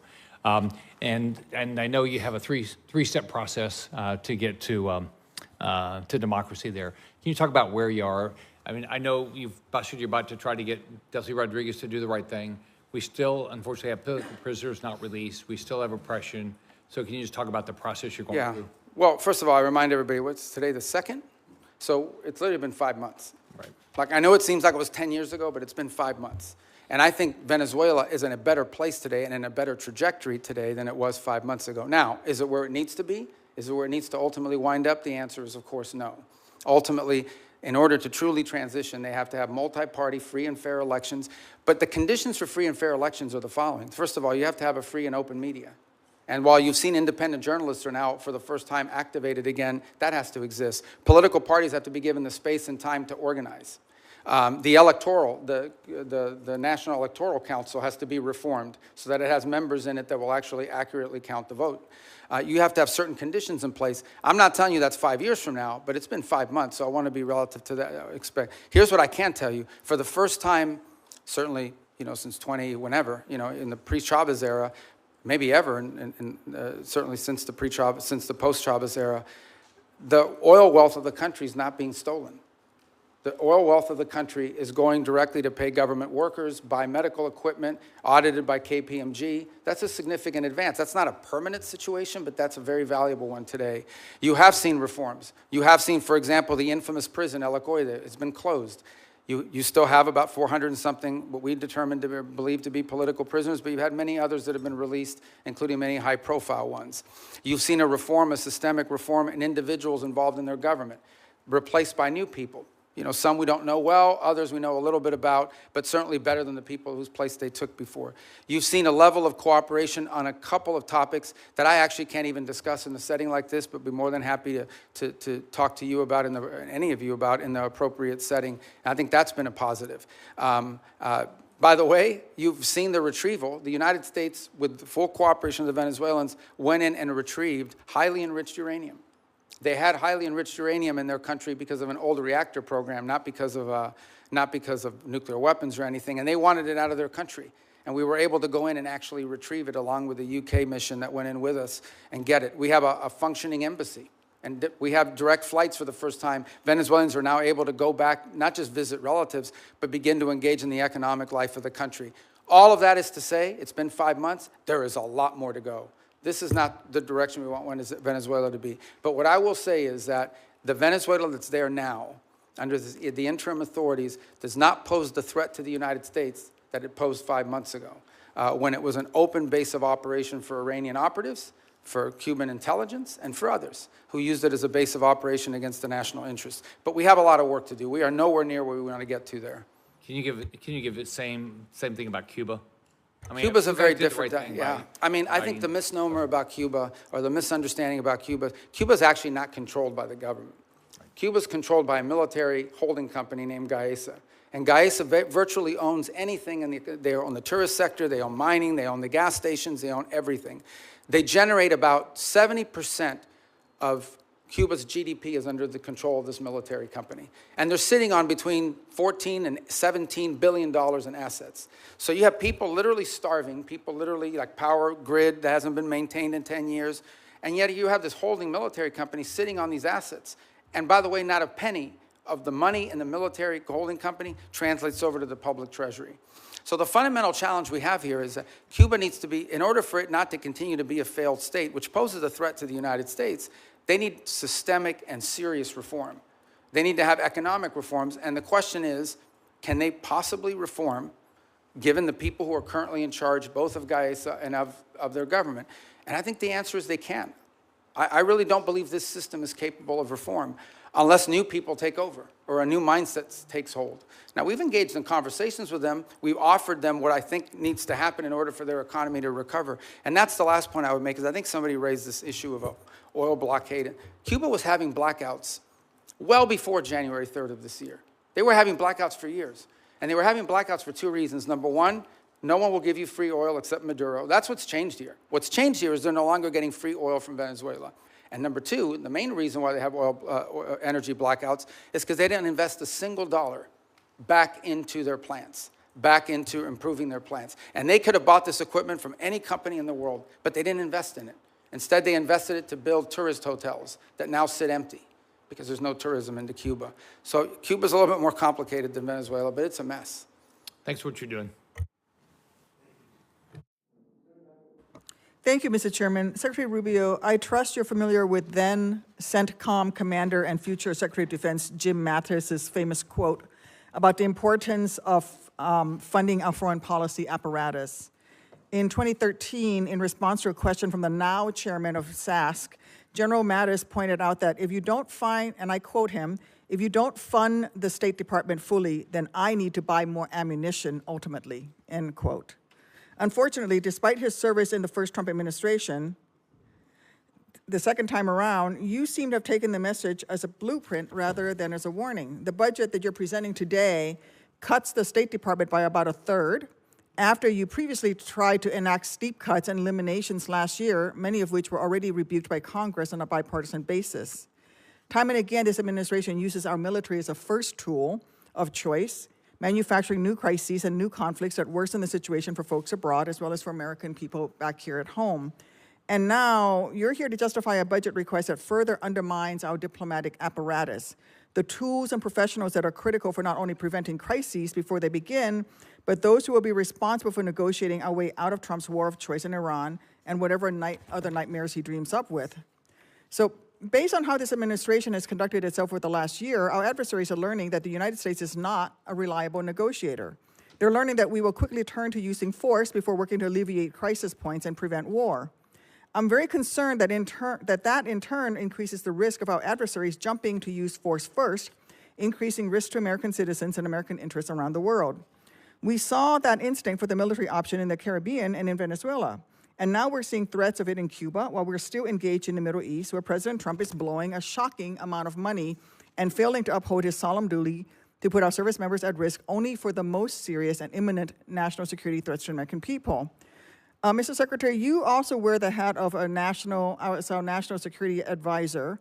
So with both that hat and as Secretary of State, do you agree that this administration has spent more on Trump's war in Iran than you are requesting today for this entire State Department budget request? Yeah, I can't speak to the Department of War would have to speak to you about the money and what they calculate are the costs. I can't give you an accurate answer on that because that's not the thing that I look at. I would think you would have some insight because you are our national security Well, advisor I've seen the also. testimony that Secretary Hegseth and others have conducted in front of their oversight committees, but I don't want to give you an answer that's not accurate. Okay. So. Well, this week, let me put out some numbers that I have. This week, the cost of President Trump's illegal war of choice against Iran are likely to balloon past $35 billion by the rate from DOD's own May calculations, and surpass your FY27 budget request of $35.1 billion for the State Department and related programs. That's an astonishing figure. Worth repeating, in just 14 weeks, President Trump will have blown through as much, if not more money in Iran than he thinks Congress should spend on U.S. diplomacy for the entirety of the next fiscal year. This administration's distorted priorities have unfortunately revealed some stark lessons for our allies and partners as well. The United States' use of force first will make them less secure as they'll be caught in the crossfire, left scrambling to protect themselves and their people. Mr. Secretary, do you agree that under Operation Epic Fury, our allies and partners in the region have expressed concern about their security and the threats that followed from this administration's uncoordinated actions? No, I think our allies in the region have been very cooperative, some obviously very aggressively cooperative, like the UAE as an example. Kuwait's been fantastic. Obviously, no country likes to have their oil and their energy infrastructure hit, but I think it's a reminder to them of the threat that Iran poses. And the one lesson when this is all said and done is it's reminded them of, despite all the friendly talk that you've seen in the past, how dangerous Iran is to their own interests, how the billions of dollars Iran has spent, despite sanctions. Iran found the money to build drones and rockets. Okay. And luckily, we've taken a lot of them out, but they still have some, and they still have the ability to launch My question is about our allies in the region expressing concerns, because, you see, public reporting in early May revealed that Saudi Arabia denied U.S. basing and overflight related to Trump's ill-conceived plan to escort ships through the Straits of Hormuz, and they're still not supportive of this risky tanker escort plan. And the Strait is still worse off today than it was before Trump initiated this war. And that doesn't even touch on the wider global lessons being learned by our allies and partners. Yeah, we don't face any. From the Shangri-La dialogue, where I heard from folks across the Indo-Pacific and especially in Southeast Asia, who are being hit hard by the same rising energy costs that are devastating American communities. And frankly, this administration insists on using military force as a first resort instead of a last resort, no matter the deadly cost of self-defeating impacts. Your budget request here would sadly perpetuate that trend and undermine the roles and responsibilities that you should be fulfilling as Secretary of State. Thank you, Mr. Chairman. I yield back. Okay, I didn't get to answer any of that. I didn't ask you the question. Well, she didn't answer the question. She doesn't want me to answer? Can I answer anyway? You may. Okay. Well, but she made a bunch of points. I get to answer them, right? First of all, I don't understand this thing about that. Let me tell you, we were just here, maybe you weren't here, we were just talking about it. We did a peace deal with Azerbaijan, and Armenia. We just signed the TRIP agreement yesterday, actually, or last week we signed it. Last night I officialized it. That was diplomacy. That's great, but the Trump administration has still blown through more money in 14 weeks do I get to talk than this entire budget that you're requesting. Senator Duckworth, I'm going to let Senator Rubio reply to the statements that you made at his request. Yeah, that's. But we've got a hard stop at 12:30. Okay, but I know, but you said a lot of stuff. I get to answer some of it. All right. So the first is the second is India-Pakistan. We ended that war. We were involved in helping broker that. Thailand, Cambodia. That's diplomacy. We've been very engaged in fact, as I sit here now speaking to you, I've got the Lebanese government and the Israeli government meeting at the State Department starting at 8:30 this morning for the 4th time after engaging last week at the military level. So we're carrying out now, we're carrying out diplomacy all over the world constantly and very successfully in many cases. Now let me make one more point that you raised about the budget request. Guys, we understand how this process works, okay? You guys understand. I know because I've been involved all the time. We OMB, produces sort of timelines for every agency. We put forward a budget. We say, this is the money we've been allocated. This is how we would spend it. There is a congressional process, which I'm sure you're aware of. And in my time here, 16 years that I was here, I don't ever recall us once ever taking the president's budget and passing it into law. I'm not walking away from the budget. We can make it work if that's the budget you give us. But I have a sense, I have a suspicion, right, Senator Schatz, that we're going to have to work with you guys, that we're going to have to, well, you know, that we're going to have to work with you guys on a budget request that meets your priorities and ours. That's how it works. You guys are the appropriators. We have to work within we will tell you what we care about. We will tell you how we're going to spend the money. But ultimately, you will provide us a spending bill, and we will work through those parameters. But we have given you what we can live with. We can make it work. But if you want to, you know, if you're obviously going to have changes here in the Congress. But this stuff about diplomacy and the money spent on the war, diplomacy's always cost less money. We don't buy missiles. We don't buy rockets. We don't buy large airplanes and aircraft carriers. But we've been very effective. And I can give you list after list of places where we have had an impact in either de-escalating crisis before it started or ending active wars. And I'm very proud of the work that we've done in that regard, some of which haven't even been publicly discussed in some cases because they weren't high profile. And my last point. We remain heavily engaged in areas that may be not at the core of our national interests, but nonetheless are related to our national interests. You think about Sudan for a moment and the Quad. This has been a very frustrating situation to put together, but we helped convene a donor conference that got pledges for when that is resolved. We've put a lot of time and energy in a situation that now, unfortunately, has turned into a proxy in the Middle East because of the UAE and the Saudis on opposite sides of it. In Libya, where our work in Libya now it's still divided, but they, for the first time ever, have a joint budget.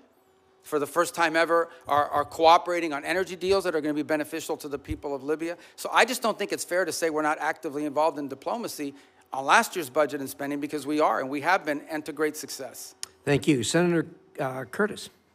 Thank you, Mr. Chairman. Clock setter, thank you for resetting the clock. Mr. Secretary, thank you for being here. And I'm always truly impressed with your ability to navigate around the globe so articulately and explain the positions. Like you previously, I chair the Western Hemisphere Subcommittee. One of the focuses that I've had is on Taiwan and Taiwan's relationship in the Western Hemisphere. We actually had our first subcommittee hearing on Taiwan's allies in the Western Hemisphere. And as you well know, Honduras switched diplomatic recognition away from Taiwan in 2023 in exchange for a lot of promises from China. No surprise, those promises have not been fulfilled. And the current president, during his campaign, talked about returning back to Taiwan and restoring that relationship with Taiwan. In your budget, you have $245 million for the Countering PRC Influence Fund. And I'd like to note Senator Van Hollen and I have a bill that would actually carve off a portion of that specifically for Taiwan and countering the PRC influence there. So I guess my question is, what can the U.S. do potentially with that fund, Countering PRC Influence Fund, for Taiwan, particularly as it relates to Honduras, kickstarting that relationship, developing joint set of economic priorities for Taiwan in the Western Hemisphere, anything else we can use that fund for? Yeah, well, first of all, the reason why these countries switched recognition primarily was because the Chinese would go in and they would say, if you switch recognition, we are going to provide you this loan, this, and in some cases worse than loans. Maybe there was even cases of bribery and things of this nature, but we're going to provide you, free this and a free that. We're going to build an auditorium for you. We're going to build a bridge. We're going to build a port. And they haven't kept many of those promises. So I think the first thing is to just point to the fact that, bait and switch. yeah, in many cases, these things are not provided. The other angle of it is if it's loans, they create these debt traps, which is an argument we make all over the world, but particularly in the hemisphere. But the broader goal of this fund is not just simply Taiwan related, although that's the reason why that's an action they took as a result of this leverage that was established on them. But more broader, in many cases, these countries are trying to develop their telecommunications system. They're trying to build roads. They're trying to develop whatever it may be. And frankly, the only companies that show up are the Chinese companies. And they show up with lower cost, a financing mechanism, et cetera, et cetera. Now, there's a track record of not completing these projects. There's a track record of flooding the country with Chinese workers that come and do the work. So I think part of this fund is designed to create alternatives to that, to give these countries alternatives to the Chinese or other foreign malign influence that might be occurring in their country. Part of that is attracting U.S. commercial ventures to do it, but part of it is providing the resources so these countries can go out and do this without being subject to or vulnerable to this sort of leverage tactic that's used against them. Thank you. Let me switch to China for just a minute. Your budget notes the merging of the Foreign Service Institute, where a lot of the state language training takes place, with the Human Resource Bureau. And I'm hoping that can improve the language capacity. But here in the Senate, I've picked up the Uyghur Policy Act, which you led when you were here. Part of the bill that I'm especially supportive of is the provision that's supporting the Uyghur language training for Forest Service officers is not only important but required, and that we have Foreign Service officers in Asia and China that can speak that language. I think it's absolutely vital that our diplomats be able to understand the people in their own language as to the abuses that are going on there. Given your previous experience on this bill and the department's focus on the CCP's repression, do you still support this provision? And can you just speak to how important this is? Yeah, well, I think obviously the Uyghur language is not a widespread language around the world, but it's incredibly valuable in an important part of the world. And so I think we want to see a language proficiency. That's generally been a challenge writ large over a period of time. And one of the goals of the consolidation is to be able to drive language school more effectively, more quickly to foreign service officers before they're deployed. Obviously, proficiency in certain languages are very difficult. They take longer periods. Some languages are harder to learn than others, especially if the base of the language is, like, just to give an example, it's easy to learn Italian if you speak Spanish. It's much harder to learn Mandarin, and or the Uyghur language for that matter. So, but language is a priority for us. And it's one that, by the way, in our recruitment tools, is one of the things we also look for is whether potential candidates already bring an existing second or third language, which is a huge benefit. Yes, and just very quickly, do you want to clarify, use this opportunity? The president had a tweet about speaking with Hezbollah yesterday. Do you want to clarify for people what happened and anything that you'd like? Well, we received communications via the Lebanese government and the speaker over there on behalf of Hezbollah as early as Sunday about that they would refrain from attacking Israeli territory if Israel did not take new strikes in Beirut. And so it came from Hezbollah, but through Lebanese authorities. I think that clarification is important. Thank you for being here today. I yield. Thank you. Senator Rosen. Thank you, Chairman Risch, Ranking Member Shaheen. Thank you, Secretary Rubio, for being here. Secretary Rubio, I applaud the administration for facilitating a ceasefire last year between Israel and Gaza that will keep Israel safe and from further Hamas attacks and the suffering of Palestinian civilians. But I have serious questions about transparency, about the funding for the so-called Board of Peace in light of recent reporting that suggests donor funds have been deposited into a private J.P. Morgan account with no independent transparency mechanisms in place. As a member of the Board of Peace, Executive Board, and Secretary of State, you should be in a position to provide us with some answers. And you, as a former senator, know our role here, trying to get answers. And my team's been asking for a contact with the Board of Peace for several months just to do our due diligence. but we've received no response. Can you tell me exactly who my team should be reaching out to, please? Well, I can now because the Board of Peace has finally hired some staff. It's going to be a very lean operation. They're working out of the Institute of Peace Building. So for some period of time, they really were not. It was just a very lean operation. So do you have a name for my? I do. I just don't have it on me, but I will get that That's to fine. you. We will- But I think they just hired staff like in the last two weeks. We will follow up with you. Thank you. I have a few other questions. Can you tell me how much money is in the World Bank administered Board of Peace Fund? Do you have a? I don't have the answer because there's not U.S. dollars that have flowed. These are donor funds. So can you tell me how much money is in the J.P. Morgan account? Yeah, but again, those are not Who has U.S. the- government accounts. Those are Who has oversight? Well, that's the key here. That ultimately the oversight over the funds of the Board of Peace will be done, and especially when it comes to U.S. dollars, will be done by you in Congress. We have not committed those funds there yet, although we've made a pledge until they've stood up the Board of Peace administratively. Congress will have oversight ability. Thank you. Well, on the U.S. dollars. Of the U.S. dollars. Can the money in the J.P. Morgan account be used to compensate the president or his family or anyone directly? No one's talking with about the doing president? And you said you just hired some folks and it's going to be lean. About how many full-time personnel do you expect? I think they ultimately want to get up to 15 or 20 full-time. I think they've started at 5, And if so I'm not is mistaken. the- I could be wrong, but those are the numbers I recall. So is the $50 million in U.S. taxpayer money that your department wants to give to the Board of Peace, is that going to be used to cover this? But I think that 50 million was reversed. We ended up not doing that as a result of the way it was constructed. The Board of Peace is now built out as an international, non-governmental organization. We will follow up with you on that once you give us a contact after this. Thank you. So, Secretary Rubio, during your confirmation and budget hearings last year, you committed to me you would support women and girls programming at the State Department. But under your leadership, you've terminated dozens of awards supporting women and girls. You shuttered the Office of Global Women's Issues, GWE. You fired the entire staff. You said repeatedly that regional bureaus will now be responsible for programs to support women and girls, but my staff has asked every single regional bureau if they have a plan to do this, and not a single bureau can provide me with an answer.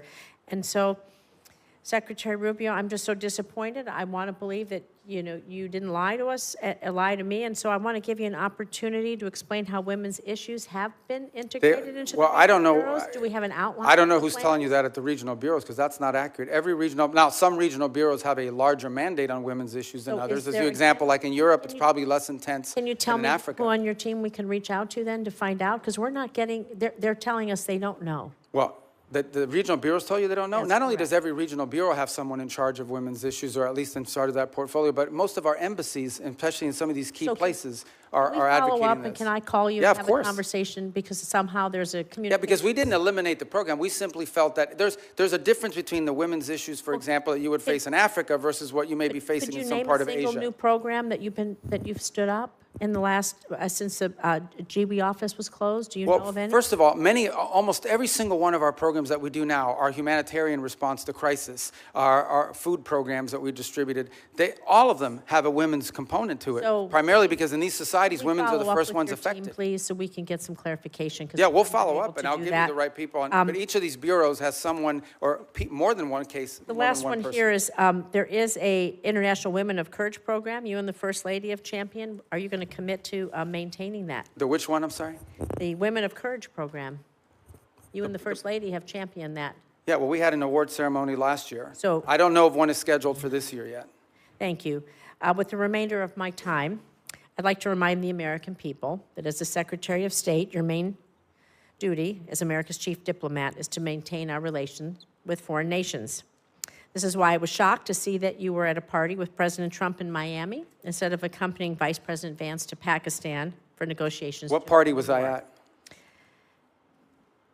I was at a party? It's publicly reported, and there's photos there. But In what fact, party? Steve No, Witkoff and but you're going to Jared say that. I'm going to Kushner- answer it. I'm going to answer But that let me question, because finish that's an my absurd statement. I was not at a As party. I finish my paragraph, All right. he can answer. People are going to In fact, slander me. I'm going to answer Steve it. Witkoff and Jared Kushner, both of whom were never confirmed by this body to be America's diplomats, accompanied the vice president in the negotiations. Even Iran's foreign minister was not there, yet you were not, was there, excuse me, and you were not. I just feel that's embarrassing for us, and it's embarrassing for you. So, Mr. Secretary, Congress represents the American people. We have the power to confirm who represents America abroad. We confirmed you to be our Secretary of State. We confirmed you to be in the negotiations that are happening. And it's just unthinkable to me that you are not you are missing high-stakes negotiations or that you're not involved. It's sad. to see Senator you Rosen, excluded. Thank your you. time's up. Yield back. Okay, But so let me just Senator, Secretary Rubio should You're have the 100% opportunity to inaccurate reply. and 100% wrong. Here's why. Number one, the Vice President of the United States was there, and he wasn't confirmed by us, and he was elected by the American people. Okay? He is the second in line of the presidency of the United States. He was present. Mr. Witkoff is the president's envoy for negotiation for peace deals. Mr. Kushner is a private citizen that serves as an advisor on these functions. They were the team that we sent to Pakistan. I was not at a party. Where I was is next to the president. Because in the midst of those negotiations, I was in communications with them. And in fact, I think there is media reporting from that evening on how on multiple occasions I went into a back room, I came back out and spoke to the president and was constantly updating him. On that evening, I spoke to Mr. Kushner and our negotiating team and Mr. Witkoff on at least 6 occasions, including twice on a secure line from the phone they had access to over there. So you don't know what you're talking about. You're just Senator making Rosen, stuff up. he has the floor. I know your please. staff wrote up this cute statement for your TikTok video, but it's not true, and it's not real. That's not what happened, okay? I'm the National Security Advisor and Secretary of State. I was co-located with the President in the midst of a high-stakes negotiation so that I could immediately inform him about events occurring halfway around the world. I was where I needed to be at that moment because we had a very capable team on the ground in Pakistan, led by the Vice President of the United States.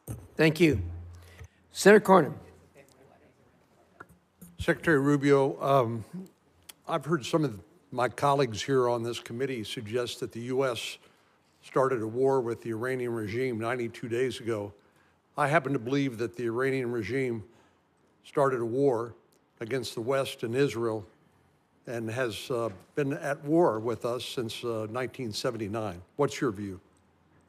Well, if you go back to 1979 and the taking hostages and build it out from there, I don't know the numbers, if we could even add them up. It's incalculable. Thousands of people around the world, including many Americans, have been killed because of direct Iranian action.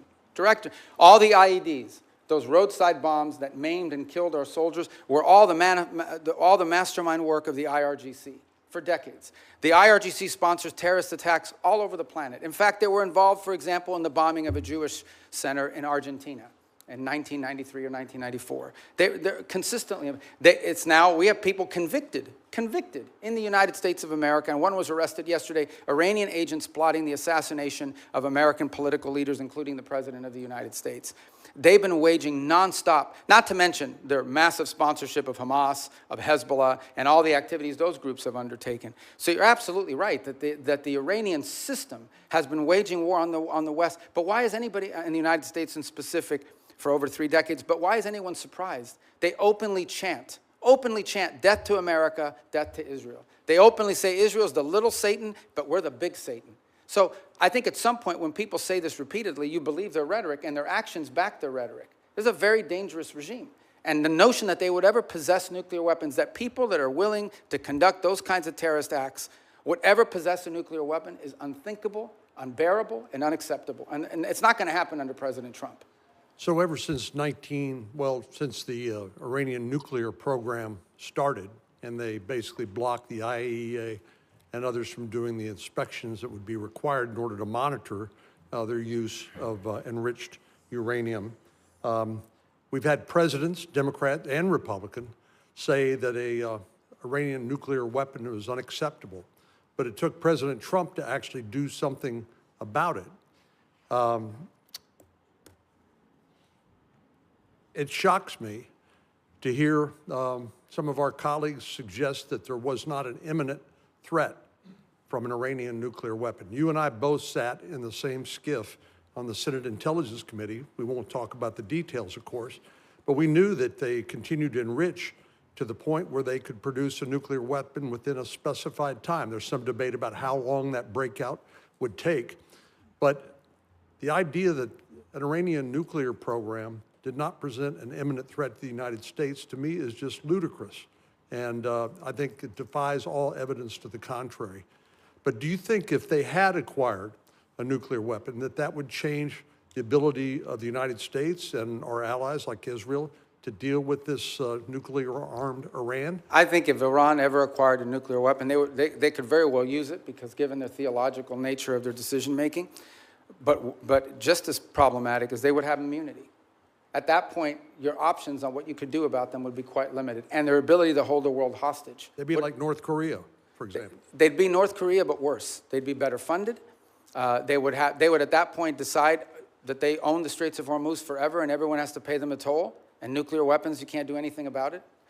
They would be able to act with impunity. They would sponsor Hezbollah. They would sponsor they would hyper-scale their efforts of global terrorism and completely try to drive us out of the region and ultimately destroy the state of Israel. That's what their goal would be, and you wouldn't be able to do anything about it because they have a nuclear weapon and would threaten to blow people up if you tried to move against them. Notwithstanding the importance of denying Iran a nuclear weapon, I do applaud the president's attempt to try to use some diplomacy here in order to deny them access to the enriched uranium and their other weapons that they use against Israel and the West.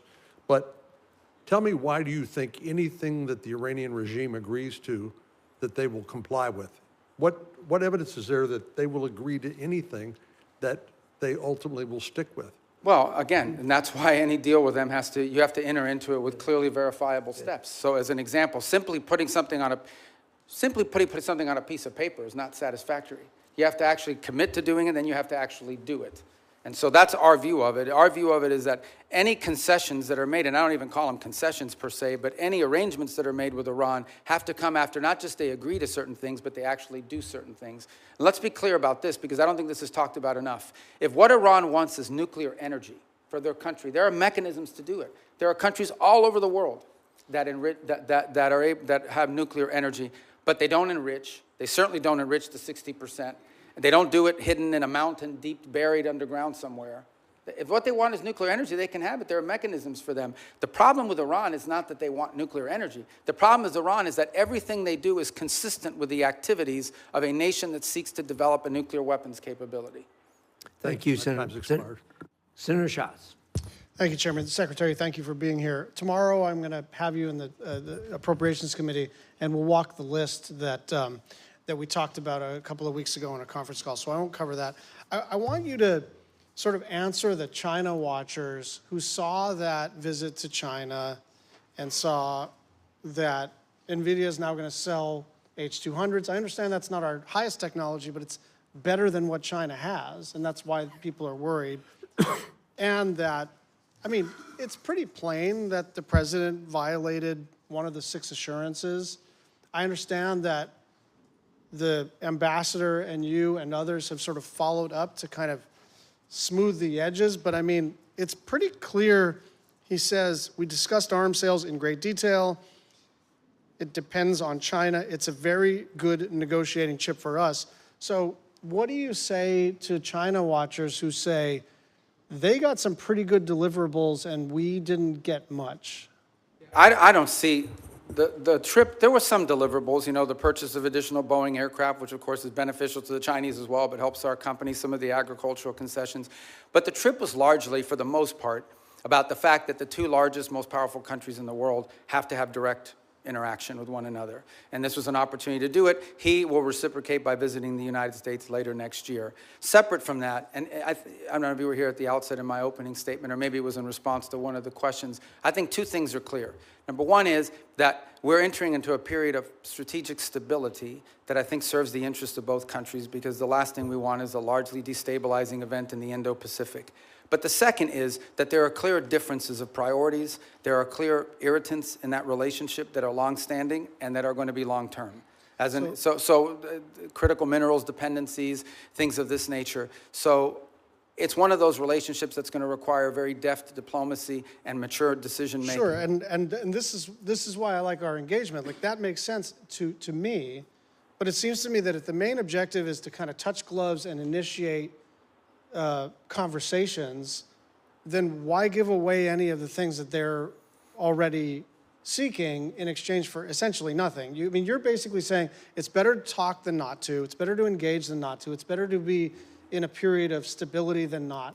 I agree with all that. I just don't understand why we would want to sell them our second best chips, and why we would start to at least complicate the question of our assurances regarding Taiwan. I'm going to move over. We're going to stay in the Asia-Pacific region. The Marshalls, the Philippines, and Tuvalu have declared a national emergency on their energy situation. South Korea says its energy crisis is a war-like situation. you've been around a long time on this committee and now as secretary. It is always the case that something in the Middle East undermines our ability to project power in the Asia-Pacific region. But it's not just a question of opportunity cost and attentional challenges. Now we're talking about our allies in the Asia-Pacific region really taking it on the chin with energy costs because of the Strait of Hormuz. What do we say to them? Just hang in there? Yeah, no, a couple points. It's one of the steps that we've taken and some of the things that we've done around the world, whether it's the release of strategic reserves, whether it's not popular, but, we got questions about here earlier today, but making available for a limited period of time both Iranian oil on the water, though they don't enjoy the revenue of it, and some of the Russian oil on the water as well. The third point, though, that this points to is a much deeper one, and that is that while the Straits of Hormuz provides about 20% of the global oil supply, it is probably 80 or 90% of the supply in the Indo-Pacific, given the geography and so forth. So one of the things that I think is going to come about as a result of all this in the long term is more diversification in where they're going to get their energy from, including from the United States potentially, certainly with Japan and some other countries in the region will benefit. But you know that the sort of project it takes time. It all takes time. So understood. That's like cold comfort if you're running a country and your gasoline and your fertilizer and all your input prices just skyrocketed because of President Trump's decision to go to war with a country clear across the world. But see, and I understand your point, but I also think in all these questions, we're getting a lot of questions about us. I don't think it's fair because ultimately, the people who have closed the Straits of Hormuz are Iran, and they're doing so in violation of every international law you can imagine. The Chinese are against it. Everyone is. We have, I think, a record number, 140 co-sponsors at the United Nations on this resolution that hasn't come up for a vote yet to condemn what they're doing and to reopen nobody's the Straits. defending what Iran is doing. I think what we're saying is this was not just predictable, it was predicted. This was what everybody said. You don't have to be some expert in foreign policy. You don't need to get into a skiff. You could literally put this into an LLM and say, what'll happen if we take kinetic action against Iran? And the first thing that would pop out is, well, they'll probably close the Strait of Hormuz. So it's really shocking to me the degree to which this administration expresses shock that the thing that everybody said was going to happen ended up happening. But here's the point I would make on that, in that the reverse of that is, so that the alternative is to say, well, then we have to go ahead and let Iran develop a nuclear weapon or they'll close the Straits of Hormuz. I mean, at some point you have to take action on this situation, understanding there'll be a reaction to it, but it cannot be. Iran will always have the ability to threaten the Straits. You don't need much sophistication to, if you threaten commercial vessels and shooting them, they're going to stop moving. Dropping mines, by the way, it's not just Iran that can do it. The Houthis could do it in the Red Sea, and they're not nearly as large as Iran is. I think this is a more fundamental challenge, and that is, are we now forever limited doing it? Do we just have to let Iran go ahead and develop a nuclear weapon because of their threat to close the Straits of Hormuz? That's an untenable situation. Secretary Rubio, thank you. But I'll see him tomorrow, so don't worry. Yeah, okay, that's good. Tomorrow's approach. I know we're supposed to have a hard stop at 12:30, but no, we'll do it. Senator Cruz has been patient. I hope you'll give us only because it's him. One more bite of the apple. Thank you, Mr. Chairman. I will say, Mr. Secretary, since you left the Senate, I've been obliged to serve Cuban coffee in my meetings because you left me as the only Cuban American left behind. So come by if you want a cafecito. Let me start by saying that President Trump's decision to strike Iran was the most consequential decision of his second term as president. And I want to commend you, I want to commend the president and the entire administration on the extraordinary success we have seen. In less than 40 days, the United States has utterly and completely destroyed the military and nuclear infrastructure that the Iranian regime spent nearly 50 years building. Every day that passes increases American leverage. Iran is weaker, poorer, and more isolated than it's been in decades. The president has laid out 4 red lines for any resolution to this military conflict. Number 1, that there be zero enrichment by Iran. Number 2, that they hand over all of their enriched uranium. Number 3, that they stop funding terrorism worldwide. And number 4, that they open the Strait of Hormuz. I agree with all 4 of those red lines. Do you agree with those red lines? And how achievable do you believe they are in the coming weeks and months? Yeah, you stated the poor positions the president has taken accurately. And the entire administration is supportive of it because that's what we take our directives from the president. And personally, during my time in the Senate, these would be consistent with my thinking. I would only reverse it in the following order. The Straits of Hormuz, it would have to come first because what they're doing there is unlawful and illegal to begin with. That has to open immediately. And that has to open immediately in exchange, not for anything else other than us lifting the blockade. We have a blockade on Iranian oil leaving. And the reason why we have a blockade on Iranian oil leaving is because they closed the straits. If they open the straits, and by open the straits, understand what we're saying. It's saying you're not going to threaten to shoot at commercial vessels of civilians and create, ecological disaster. That's what they're doing. It's unlawful, it's illegal, it's outrageous. Every country in the world condemns it.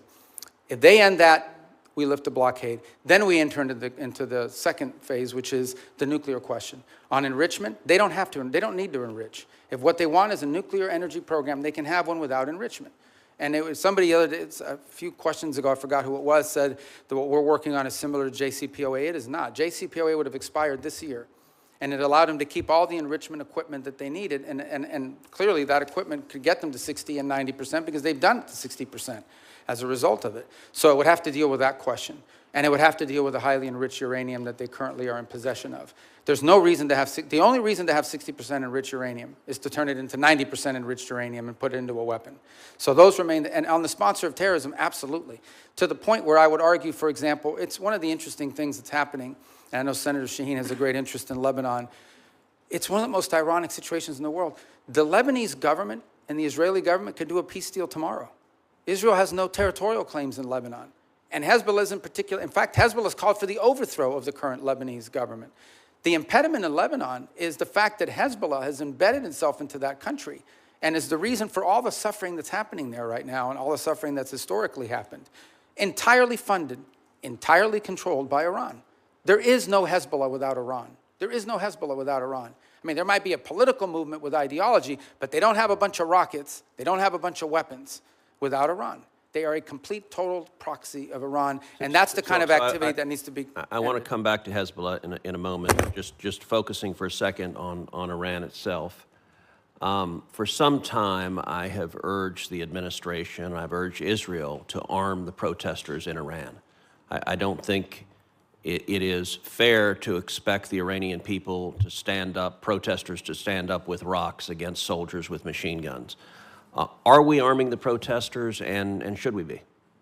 Yeah, I'm not aware of any program to arm civilians in Iran to overthrow their government. I mean, there may be other countries doing it or other elements doing it, but certainly not the U.S. government. All right, let's go back to Hezbollah. So you spoke with the Lebanese president, Joseph Aoun, over the weekend. The State Department sent out an email to journalists shortly after your call in which the State Department, a spokesperson, said, quote, Iran wants to prolong the conflict in Lebanon so it can claim credit for saving the day. I have to admit that didn't strike me as accurate. I don't think Iran wants to keep the conflict going in Lebanon. I think they desperately want Israel to stop killing Hezbollah. Do you agree with that? Yeah, I think the point I was trying to make is that we are trying to view the Lebanon-Israeli talks as separate and distinct from Iran. And what Iran wants to do is mix it all together. Because Hezbollah is not legitimate. There's a government in Lebanon. That's who we're dealing with. And Hezbollah is not their equal in terms of who we're going to be dealing with or who needs to be in charge. So the point we're trying to make is that is what Iran is trying to stymie. They are trying to stymie any effort in which Israel and Lebanon can work together and prolong it so that if an arrangement is reached at some point in the future, they can claim credit for having forced it through leverage.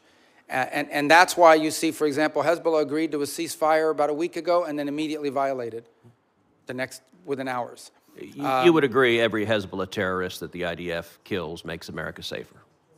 Well, Hezbollah is a danger to the United States. There's no doubt about it. I think the question is, how do you do that? And how do you achieve the objective of demilitarizing and defanging Hezbollah while at the same time strengthening the legitimate government of Lebanon, and particularly the president and others? That's been the challenge there for a very long time. That remains the challenge now, of course.